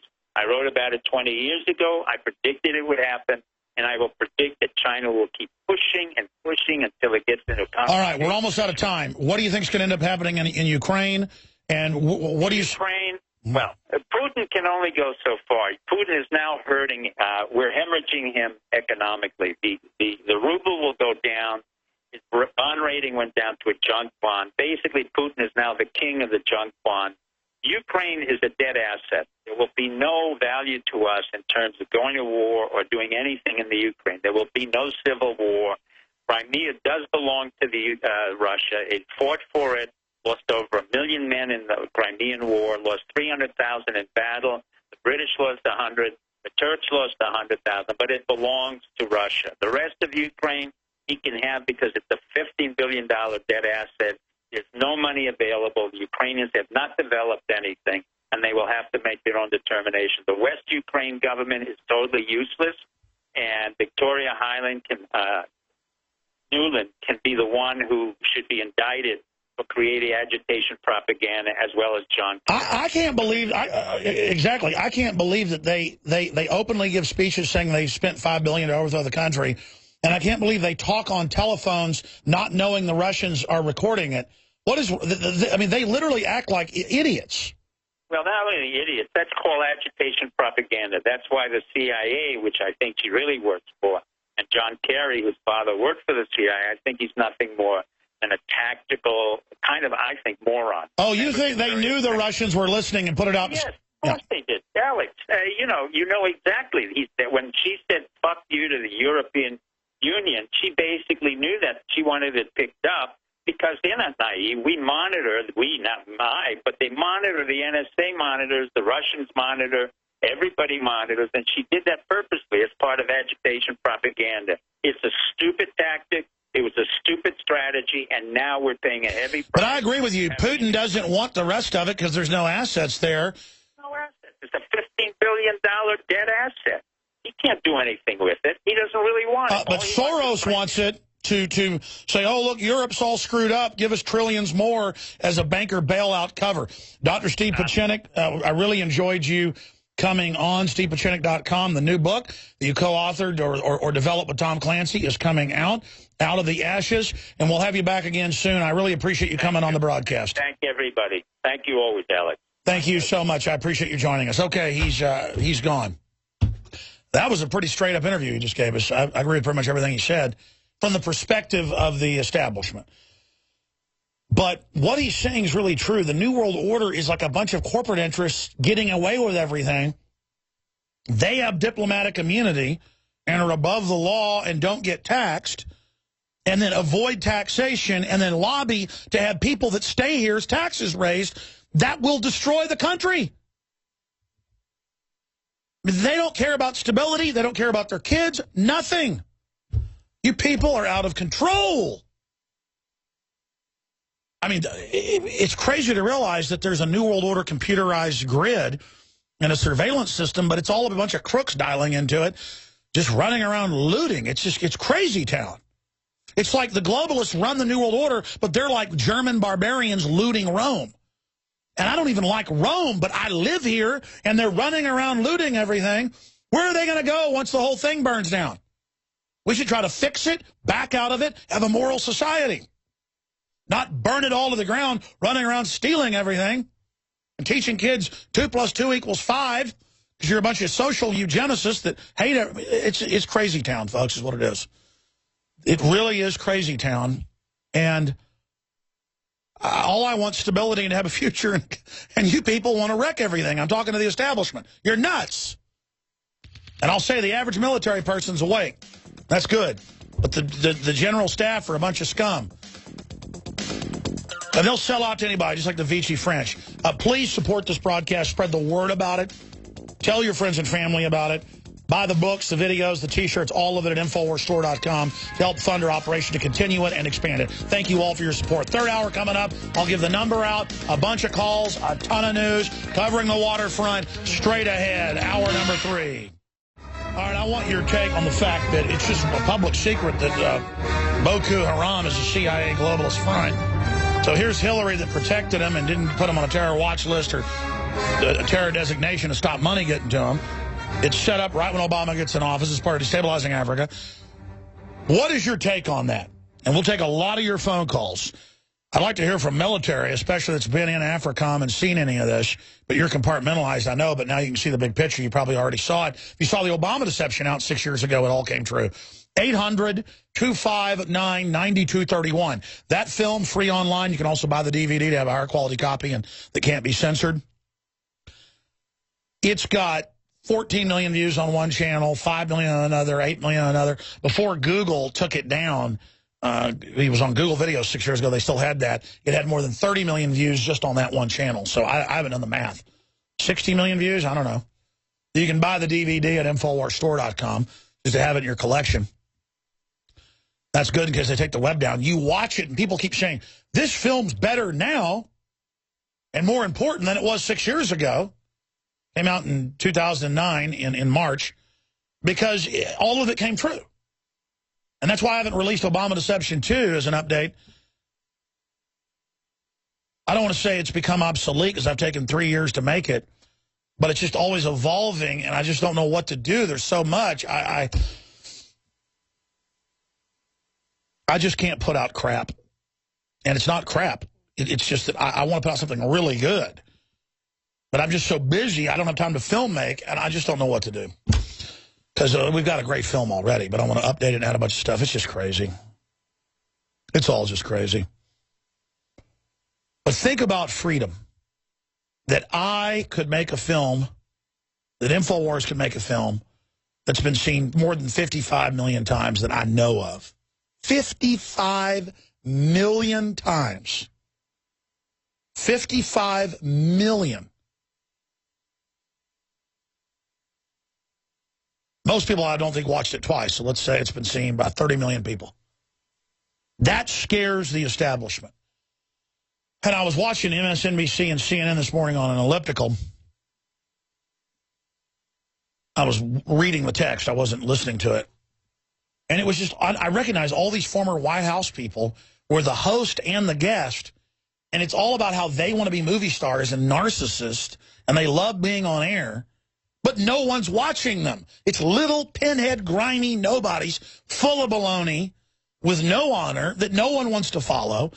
I mean, you people are a joke. You could put scantily clad women on there and like Fox and do better. But, you know, we are ruled over by these people because they've inherited the big centralized government, the centralized system. But they really are a joke. And it's important to realize that they're just all jokes. I mean, all the women's magazines I see at the grocery store, everywhere, on the dentist office, whatever, is how everything, Hillary's a movie star, and really, Michelle and Hillary and all them want to be like movie stars. They want to go, and the public thinks this is real. It's just all a bunch of soft people. America has smoked its own dope. America has drunk its own propaganda. And it's time to stick our finger down our collective throat, vomit it up, and get the poison out. 800-259-9231. 800-259-9231. First time, long time, whatever. We're going to take your calls. Just all I ask is have a good phone. And when I say your name and go to you, you'll hear the phone system go, psh. That means you're on, and just make your point. I'm going to try to move the next person. 800-259-9231. And we've got a bunch of other stuff. Hagel, we missed VA problems. They missed him at secret death lists and not give him treatment. We've also got more on, is Mexican food racist? No, I'm not saying Mexicans are racist or Mexican food. Is it racist if you eat Mexican food? And I think the answer obviously is they're banning it everywhere for white people because it's a racist action for white people to eat Mexican food. I'm not joking.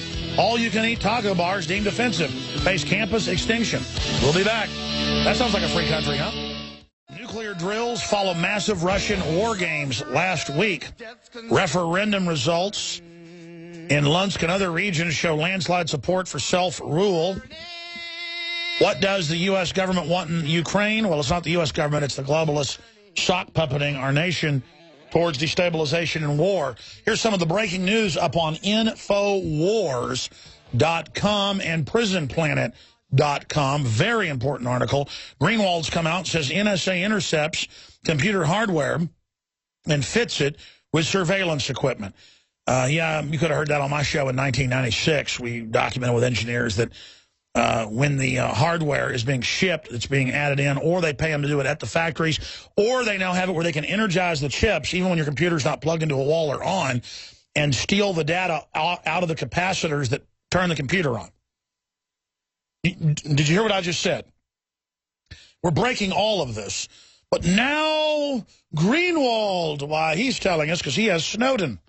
U.S. government tampers with routers before factory scaling and sending them out.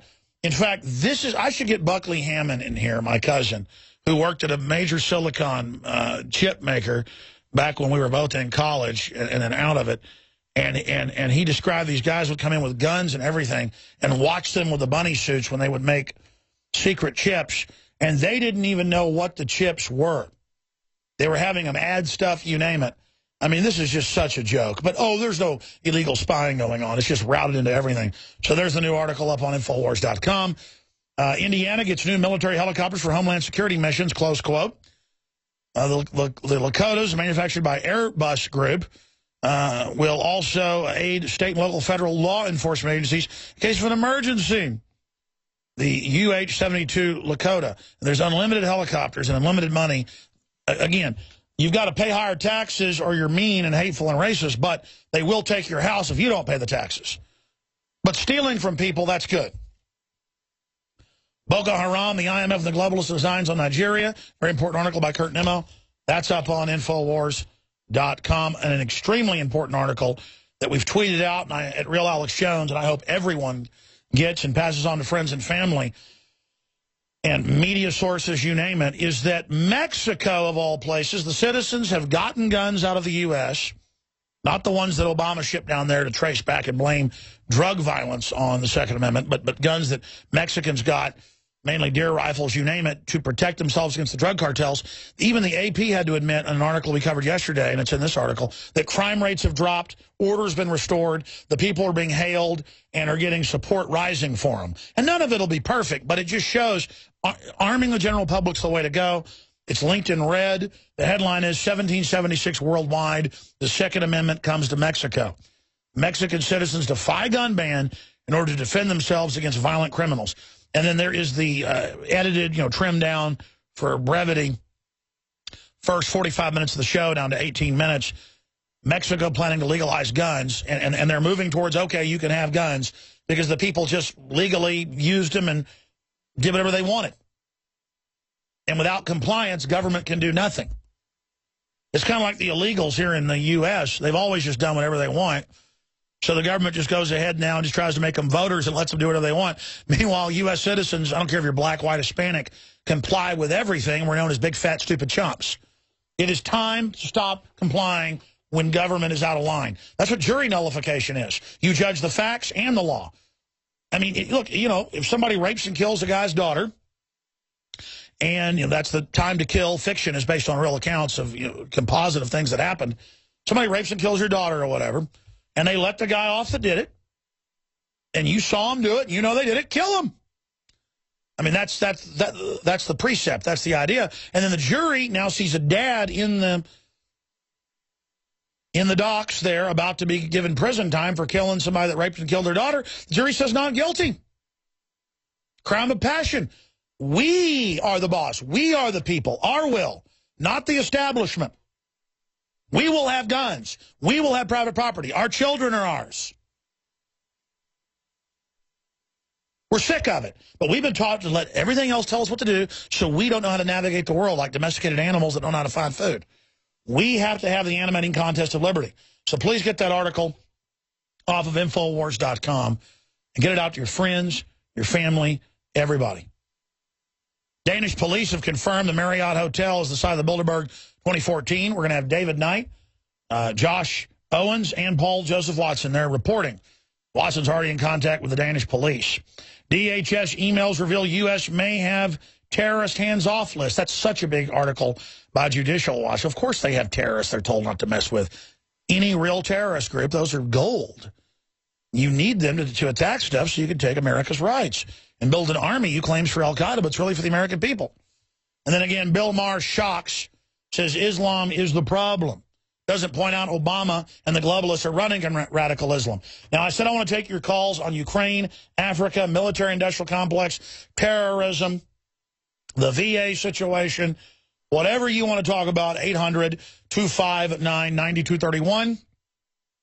Tim in Florida, you're on the air. Thank you. Yes, good morning, Alex. Thanks for taking my call. I want to speak on the African situation and tie it in with Ukraine. At the outside of the program, you talked about them playing nations against each other. It's worse than that, and it's more complicated than that, I believe. They're playing regional blocs against each other.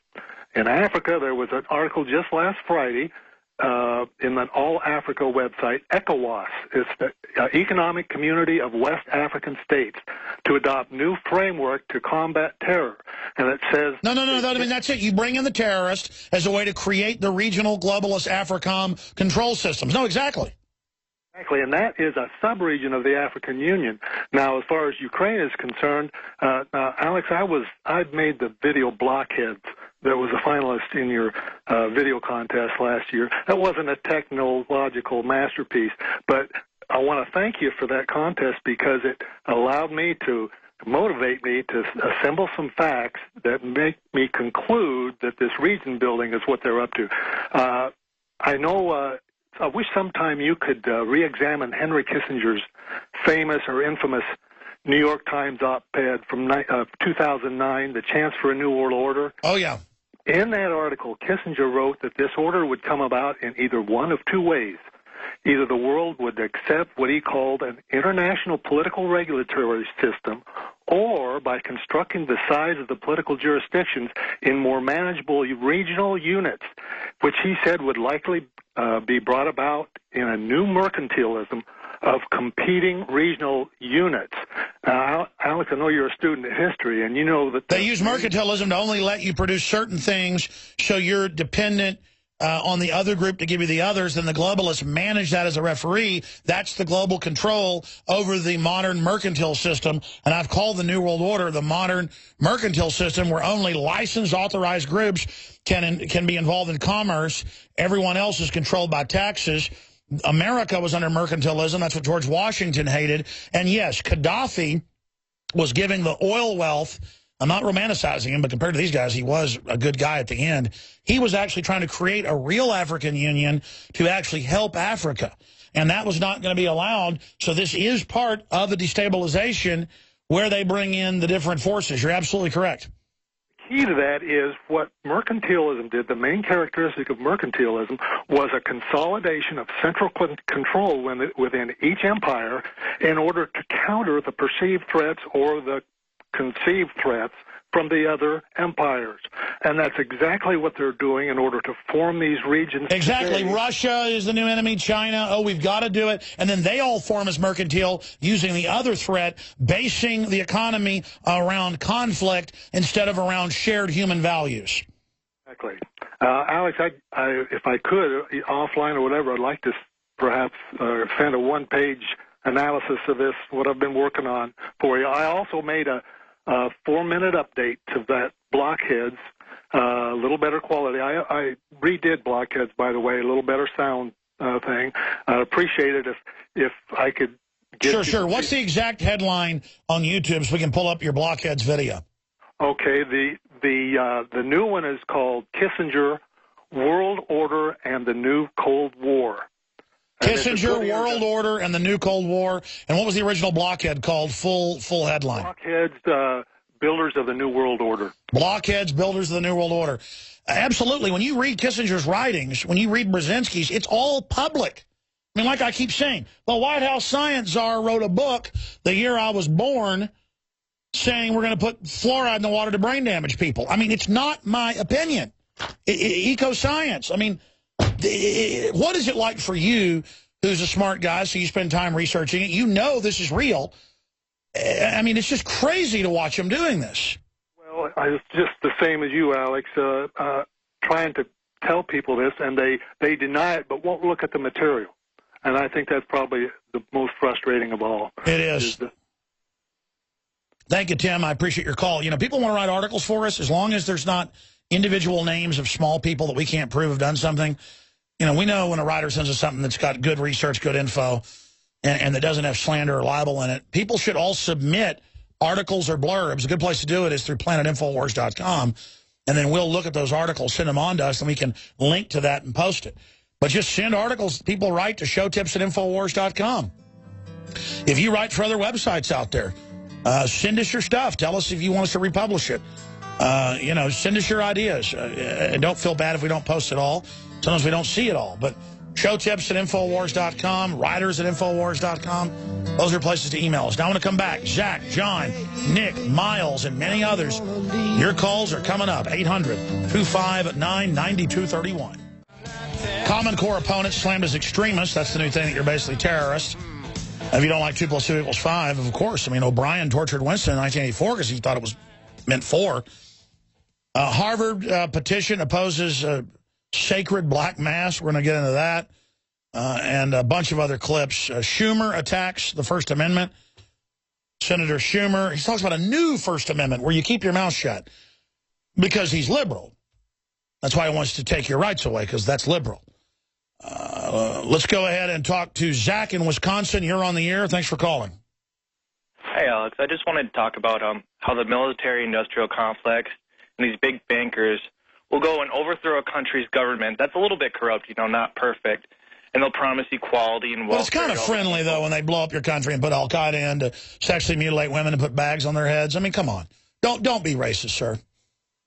Yeah, and then they'll go and then they'll make laws making everyone equally oppressed. And then the people think, oh, at least we're all getting treated the same. We're all equally oppressed. But then the elite go and make themselves exempt from all the laws, and the country ends up being worse off before when it had its old government in power. No, that's exactly what's going on. And then here's the best part. We end up paying for it and getting the blame when the average American has been under mind control with television for more than 50 years and doesn't know how to find their behind with both hands. So that's what's so frustrating. I appreciate your call, Zach. Let's talk to Nick in Virginia. Nick, you're on the air. Hey, Alex. How's it going? Oh, worldwide transmission. I just want to talk about Obama Deception 2. How's that going? You know, I could have put it out a year ago. Could have put it out 6 months ago. I just keep updating it. There's so much to cover. And who knows? If I release it, it'll be in the early fall. And, I mean, I've got to release it. I've just had so much going on. Well, I mean, you could take some time off, man. You're a busy guy. Take time off to make the film. Yes, that's a vacation, let me tell you. Only do the Sunday show. You know, I already, maybe once a month or so, that's taped, or I have night in here. I did take some Sunday shows off months ago trying to work on that film. I hear you, buddy. Listen, I need other people to make films. I'd like to find filmmakers that I could produce films. You know, I got a lot of plans. It's just that I can only do so much. Great day, man. What'd you say? Oh, have a great day. Thank you. Sorry, his audio was low. Thank you. John in New York, you're on the air. Go ahead. Good afternoon. Thank you for taking my call. I have 2 questions, please. First, there have been news reports lately that the CIA and the Pentagon supports and protects pedophiles in Afghanistan. Like, for example, I was watching this program called TCT Television with Bill Federer. He said he spoke to returning veterans who told him personally that they were forced to protect these pedophiles because they were our allies. Do you know anything about that? Well, I mean, I know that some of the Muslim extremists over there have sex with, like, 13-year-old girls. But, I mean, you know, I'm not even endorsing it, but 100 years ago or so, people got married at 13 in this country. So there's giant sex trade going on worldwide of underage people that I'm totally against. I'm not for criminalization of prostitution because all that does is let the state run it and the pimps run it and makes it dirty like the drug war. I don't support drugs, but I want to decriminalize the drug war because it makes more drugs be on the streets. You know, it's that same idea. But, yeah, Afghanistan is a giant no-bid contract black hole where they can engage in every form of evil you can imagine. And I know the troops have been told, you know, help them grow the opium and, you know, let them conscript 14-year-olds into war and everything else. So I don't know about the name you mentioned, but I'm vaguely familiar with the story. These are they rape boys, and the Taliban, to their credit, would execute pedophiles. And the Wall Street Journal has reported on it. Even 60 Minutes, this fella Henry Hank Crumpton, who's I mean, all this 60 Minutes stuff. They usually have some cause celeb. Tony 2012. Oh, somebody's protecting. I mean, The UN runs giant child kidnapping rings. So I don't really watch a lot of mainstream television. So I've answered your question. I'm not familiar specifically with what you're saying. Thank you. Let's go ahead and talk to Miles in Florida. Miles, you're on the air. Go ahead. Hey, Alex, just calling in, man. I wanted to let you know what's going on down here in South Florida. This place is totally done for. I suggest any patriots that live down here go ahead and start getting ready to hit the road. They have these Haitians, these Cubans coming in here by, like, I don't know if they're coming in by, like, super bus loads or whatever, but they're flooding every single job. And you go in there, myself, I try to get a job, I have to speak Spanish. And they blatantly tell me, you know, do you speak Spanish? How good is your Spanish? I'm getting tested on my Spanish. No, I've talked to chefs in L.A. If you don't speak Spanish, you don't get a job. And it's just they're flooding the country with third world populations. I'm going to come back to you. Hold on. Going right back to your phone calls, Miles in Florida. They politically correct, you know, make it about, oh, you're bashing immigrants. Well, can I move to their country and get everything free? Or get subsidized? It's like Walmart. I mean, I know it's designed to drive down wages and take over the country. It's not designed to compete. It's designed to create monopolies. I'm not racist against anybody because I don't like Walmart. And it's the same thing with all of these immigrants, the most low-skilled, the criminals, the dregs, just pouring in everywhere, pouring in, pouring in, pouring in. So they'll then vote to take my guns. I mean, one thing if like scientists were pouring in or people that contributed something. And, of course, there are some good immigrants, but they tend to come here legal. And, yeah, everywhere I go, it's just swamped with poor people from the third world. There are 7 billion people, roughly, or 7.5 billion plus worldwide, but, I don't know, 650 million or so. If you count Russia and Western Europe and the U.S., I guess that's about 600 and something million. Westerners count Australia, a few other countries, 700 million. Japan. But the point is, let's say there's 700 million, 800 million people, I don't know. It's below 1 billion that live in first world nations. Then you've got 6+ billion, more than 6.5, almost 7 billion people that want to come here. Over 6 billion. And it's a very simple equation. Bring in the illegals, drive down wages, dumb the population down. People are coming from poor countries with no education. And it's game over for the establishment using our, quote, democracy so that people can outvote and make the indigenous population slaves. Well, in a republic, your action against individuals is blocked even if you have a majority. The majority vote to make black people slaves again. You know, sorry, you can't do that. If the majority vote to take my guns or take my property, you can't do that. But it's been happening because they're democratizing us. But finish your point. I know that Florida, in many areas, looks like a war zone. But the Midwest looks like that. I mean, I drive all over this country, and it's rough. Dallas used to be a booming city, and I've been up there. It looks worn at the edges, and this country's having its wealth sucked out of it. Go ahead, Miles, finish your point. Well, Alex, I just want to say, man, besides the illegals that are, I mean, not illegals, but, you know, whatever they are, immigrants that are coming here, it's flooded with trendies as well. So it's the both of them. It's trendies and them together, you know, against pretty much anyone who thinks like a normal person. And I can't even hold down a job. I have to quit because these people make me go crazy working with them.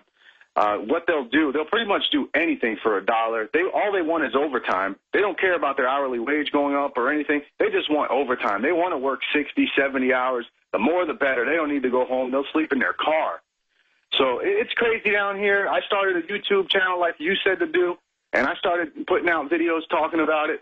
And people are liking it. I've got some subscribers. And, you know, you were right. It does make you feel better to do it. And once you join the fight, you start to feel better. So I want to thank you for that. Well, thank you. Tell folks the website. It's Trendy Go Boom on YouTube.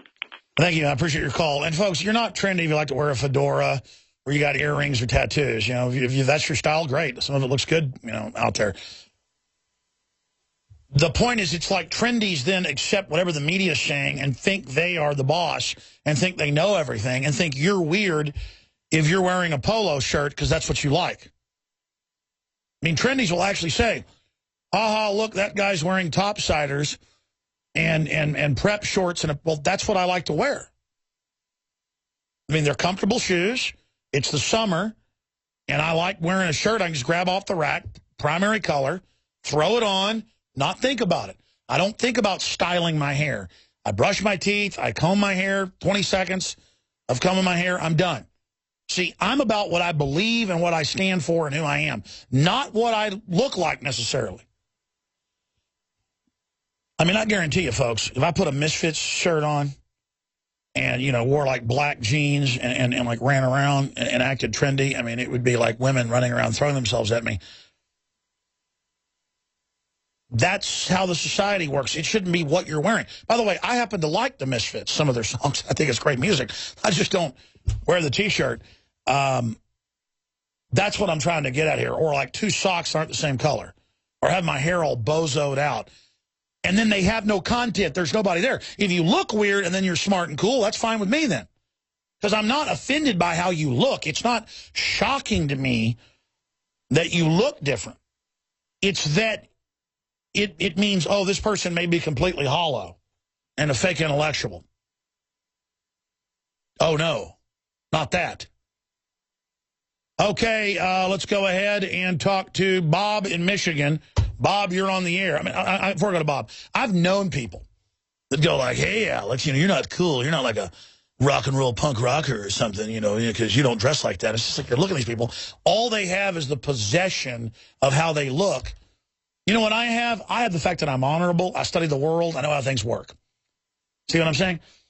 And I don't know, maybe I should get a green mohawk or something. Maybe then I would be cool. Or if you like guys that wear cowboy hats but never worked on a ranch or don't know how to use a lariat, a lasso.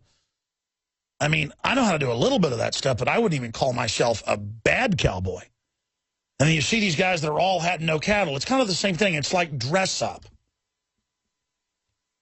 I mean, if I've got to go back in the day when I was a kid or high school during the summer and go work for a couple months mending the fences, yeah, I wore a Stetson straw hat then so my face wouldn't burn off. See what I'm saying? It's just, and I'm not against you want to wear a cowboy hat and go out dancing or whatever. But then there's the people that think they're really tough and cool because they've done that and they've never been on a horse. You know, it's just kind of, you know, it's the same deal. Or like all these guys that wear MMA stuff, which they may be great fighters, maybe they're into it. The point is, I'm not against the MMA. I've gone and seen a lot of, you know, Joe Rogan's my good friend, the host of it. UFC. It's just that then they want to wear that stuff and act like you're scared of them. It's like you see these people walking down city streets with pit bulls that are growling at you, and then they'll get real mad when I'll go, hey, man, get your dog in line. They say something, I go, listen, I'm going to really hurt you really bad right now. And I'll start screaming at them, and I can't help it. And they're going, what's your problem? And this one guy's big husband got in my face. I said, go ahead and hit me, man. I'm going to stomp your butt in the ground right now. You're German Shepherds, yet they had 5 of them on the Greenbelt off a leash, ran up snapping at me, and I said, get out of here. You're supposed to run them off. The dogs ran back, and the guy ran up, bowed up, and I'm like, man, you're in the wrong. Your dogs almost attacked me. I'm about to hurt you really bad, buddy. Let's say you're really tough. You're still about to get in a fight with somebody that's meaner than hell. Do you want this fight? Then back off. You got 2 seconds. And that guy might have kicked my butt, but let me tell you, he's going to get it right back. He's not going to walk away unscathed from this. He'll probably walk away in a coma. And the whole point is, it's the same thing with the New World Order. It's all these people that want to push it, push it, push it, push it, push it, push it, push it, just pushing and pushing and pushing and pushing and pushing. Pretty soon you're going to get pushed back. But, man, it happens all the time on the hiking bike trail. Someone like this Rottweiler yesterday was kind of coming up growling with the guy, and I just wasn't in the mood. I was like, hi, doggy, and pushed it away, and the dog was about to bite me. And I'm just like, man, you got a mean dog. Keep it in your backyard. You know, I'm not here for your dog to mess with me. I love dogs, but I got a French bulldog.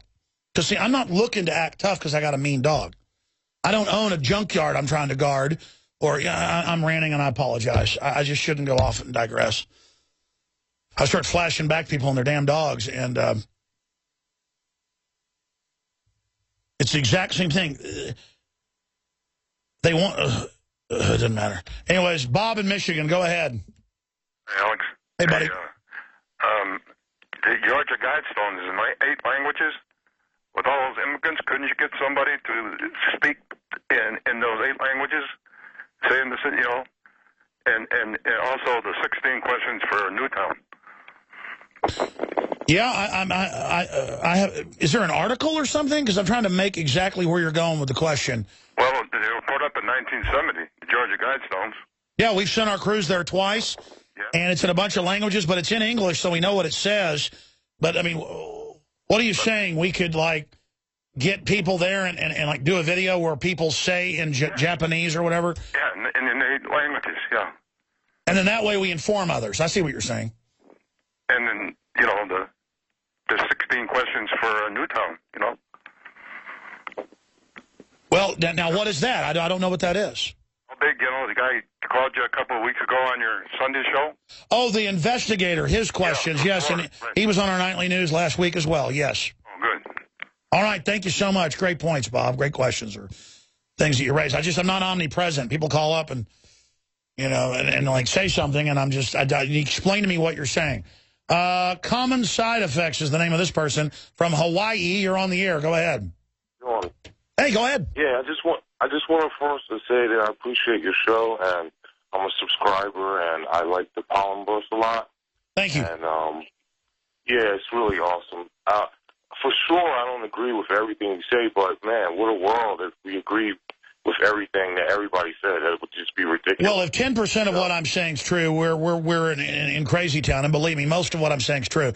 And people say, well, what's a lie then? No, I'm sure I'm wrong about some things. But look, most of what I'm saying is pretty accurate. You can have different perspectives, different angles. There's optical illusions. So sometimes politically I get things wrong because I don't see it correctly or I augment my understanding. But go ahead, sir. You got the floor. Yeah, I've been listening to you for a long time, and so I think I have a good reference point of what you say and what you stand by and the fruits that you actually bear. And I was telling the other brethren, I was like, I'm tired of people telling me about this Jew conspiracy thing because it's like, if somebody comes to me and say, oh, it's the Jews, I'm like, I look at them like they're crazy because first of all, that's so vague. Even if it could be true or whatever, it's so big.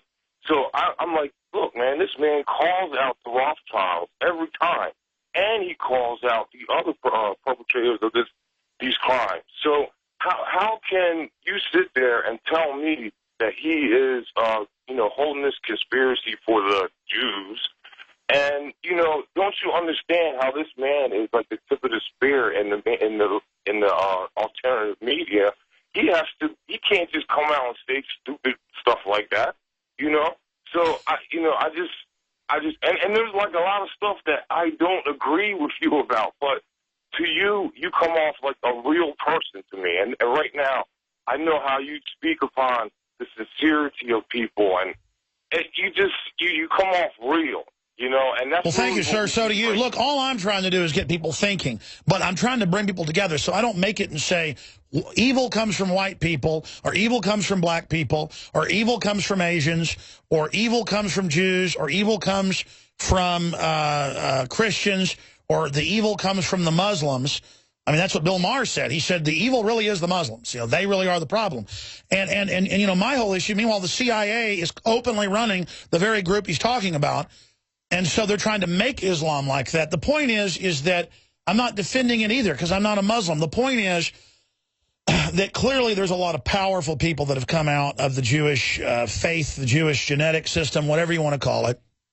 And but, there's a lot of, powerful Asians in engineering as well. So, yeah, there are ethnic mafias involved. There's Italian mafia involved in the New World Order. But I don't blame all Jews because there's a Jewish mafia, Bugsy Siegel, the whole 9 yards. I'm really trying to sell liberty and freedom no matter what color you are. I've had a lot of Jewish friends and have Jewish friends that love liberty, are super smart, nice people, and have done nothing but help me. People like Aaron Russo, God rest his soul. And so, Jews on average, I think, are really smart people. Every group has stereotypes, but you're going to have bad Jews, you're going to have good Jews. And so my whole thing is, Cass Sunstein's a Jew, and he says at the White House, we're going to go out and stir up conspiracy groups along lines, racial lines, religious lines, to play them off against each other. Well, that's it. So you go out, because I'm creating unity, and you say, I work for the Vatican. Turns out the guy that says that actually pretty much works for Israel. Certain Israeli groups. It's not one monolithic group. And then you've got the FBI white supremacist types like Hal Turner saying I'm Jewish and my family's Jewish and I work for Israel. Turns out he was a federal officer. He's in jail now. They burned him. And that's all because I was honest and said that my wife's mother, her dad, her grandfather was Jewish. And I'm part Native American. But I'm an American. I'm a liberty lover. And I don't think that's shameful, you know, that my wife has some Jewish heritage and, you know, her family's like nuclear physicists and, you know, classical violinists. Some smart people, Harvard doctors, you name it. But, you know, she's got, you know, her dad's from like West Texas, wears a cowboy hat and is, you know, has an English name. It's just, you know, she's a Christian. And the whole point is that, you know, I mean, if they take over and it was a Nazi coup, would I be killed? My kids killed? Because you know, I have some connection to Jews. I mean, I don't think there's any Europeans out there that don't have some type of Jewish bloodline. I don't know that in my genealogy, but I bet it's there somewhere because, you know, I've got so many, you know, different European bloodlines in my bloodline. The Jews have been in Europe for thousands of years. They were merchants along with the Romans, and so there have been Jews in Europe for over 2,000 years. And so, I mean, it's just, you know, they turned out Hitler had some Jewish blood. And that was a big deal. So I just don't sit there and demonize anybody. But look, and I appreciate your call. People want to intellectually feel like they've one-upped you. And so instead of debating what I've done, what I stand for, they just go, I'm morally bigger and better. Alex Jones is an Israeli agent. Even though I'm critical of Israel and critical of the things they're doing. You know, when I criticize a war against Russia, they have neocon groups run by the CIA publicly, come out and say that I work for Putin. Well, that's just pure bull. Don't speak a word of Russian. I know how to say gulag or uskow. I guess I can say the word vodka. I mean, I know the Russian women are beautiful, but I mean, other than that, I'm being accused of working for Putin. It's pure bull. It's pure bull. Hey, all right, I mentioned this earlier. I want to play it now. This is Chucky Schumer 2 years ago saying there should be limits on C-SPAN, in the Senate floor, in the Senate podium, about restricting the First Amendment. Now, Jay Rockefeller has also, we played the clip, said they need to get rid of free speech and we'd be better off without an internet. So here is Chucky Schumer. So I believe there ought to be limits because the First Amendment is not absolute. No amendment is absolute. You can't scream fire falsely in a crowded theater. We have libel laws. We have anti-pornography laws. Can't be pro-life. We'll censor you and have the IRS come after you. Yeah, and he uses that as fire in the theater. That's a call to action. That's kill that person. That's a call to violence. That's not First Amendment. That is a call to action. Totally different, and you know it as a lawyer. Now, let's go to the new piece, a little clip from Fox News about a new First Amendment that Lord Schumer is proposing. When the Supreme Court or any of my colleagues say that the Koch brothers' First Amendment rights are being deprived, that they're not being heard, it defies common sense. It defies logic. The ability to be heard is different than the ability to drown out every other point of view using modern technology simply because you have a lot more money. By the way, I get zero money from the Koch brothers. Until about 4 or 5 years ago, I would call them the Koch brothers because I would just read the name. They fund Bill Clinton. We've had Greg Palast, who's a liberal on all of them. He's an honest liberal, though. He will tell you the Koch brothers fund both parties. They're in a fight with Soros. And they've been funding some of the mainline Republican Tea Party groups that tried to take over the real Tea Party that Ron Paul started. And that this audience started like 8 years ago. But I love it. People go, oh, Alex Jones, you work for the Koch brothers. And they say it with a satisfaction like I'm a nobody and they're this big moral person. I work for the Koch brothers. I work for Israel. I work for Putin. I work for the Vatican. I can't work for them all. I work for me and liberty and you. Because if I'm going to be free, you need to be free. But it just changes the subject. I'm not running your life. I'm not signing you on to the trillions in debt. I'm the one saying General Electric and Google should not be able to escape taxes. The Koch brothers shouldn't be able to outside the country. Any of them. You know, it's just ignore the work we've got to do and just say, oh, Alex is an agent. You know, Alex said he'd had some family that worked in, you know, clandestine operations. Yeah, I told you that on the show to explain that they said the government was corrupt and evil and that I was on the right track. Duh, being honest. Kind of like I admitted that I've been involved in abortions back when I was a teenager in early college. I didn't like that it happened, but it happened, and my activity contributed to it, and I apologize, and I repent for it. I told you that as part of full disclosure. And I don't care that I'm being criticized. That's going to happen when it's like Fight Club. Everywhere I go, people are like, yes, Mr. Jones. I mean, the listenership is huge. It's incredible. It's an incredible responsibility. I'm on the opposite of a power trip, how big this show is. But I want you out there who aren't government agents to stop being mentally ill and to get past just calling everyone a government agent. You'll know a government agent. They'll be promoting 2 + 2 = 5. All right, doing some overdrive to take your calls. Be ready, Carl and others. Carl and Bob and others. I'm going right to you. Right to you. Infowars.com. Carl, you're on the air. Go ahead. Calling from Washington. Yeah. Couple questions. First of all, would tequila be considered discriminatory or racist? Absolutely. Anybody who's white seen eating tacos on campus is now racist. They're banning any type of fiesta parties. Because, again, everyone must feel like you're racist, except the UN lining up people and shooting them to take their property, and the New York Times reporting on it. That's a good thing. Mass murder, death, cancer, viruses, and vaccines. Just don't eat tacos or drink tequila. Yeah. Is bourbon racist? It is. It's against Kentucky. Oh, well, I'm from Kentucky. Can I drink bourbon? You can punch me in the nose for just saying the word Kentucky, buddy. You got it. Knowledge is racism. We should always be, I'm sorry, go ahead. I was wondering, how effective can this be if they find Lois Lerner guilty of contempt, but they're not going to arrest her? Well, Boner has already said that he's not going to go after her. The Republicans aren't going to try to have her arrested, so they're just all part of the criminal operation. They don't care about their kids' future, and they just care about a bigger mansion, more helicopters, and more women. Well, actually, with the Congress, more guys. I'm sorry. Whatever. It's just, you know, and I'm asking for forgiveness. Am I entitled to one mistake? Am I, after 35 years? Am I entitled to one mistake? It's so fake, man. I can't even get that off the screen. I saw that this morning and almost threw up. I mean, I didn't do anything. I did one thing. He's done this like over and over again. The thing is, he runs a PR organization making a franchise he's part of look bad. But in a way, I guess let him have his team and just don't go to it. It's free market. My issue is all-you-can-eat taco bars deemed offensive face campus extinction. I love it. This is crazy land. Bob in Connecticut, you're on the air. Thanks for holding. Go ahead. Hey, I just wanted to say I love tacos, and I'll eat as many as I want anytime I want. The thing is this. The total hypocrisy of our administration, our State Department, CIA, everything with this Ukrainian situation. Now, at first, when they're funding these freedom fighters or whatever they want to call them, protesters, they're protesters, and we got Victoria Nuland out there giving them cookies on the front line, giving them support, and then they overthrow the government using the neo-Nazis for the violence that they Don't be racist. Obama's behind it. So if you're not for neo-Nazis, you're racist. It's okay for Obama to fund the group kidnapping the women in Africa. It's okay for them to fund neo-Nazis. What's racist is eating tacos.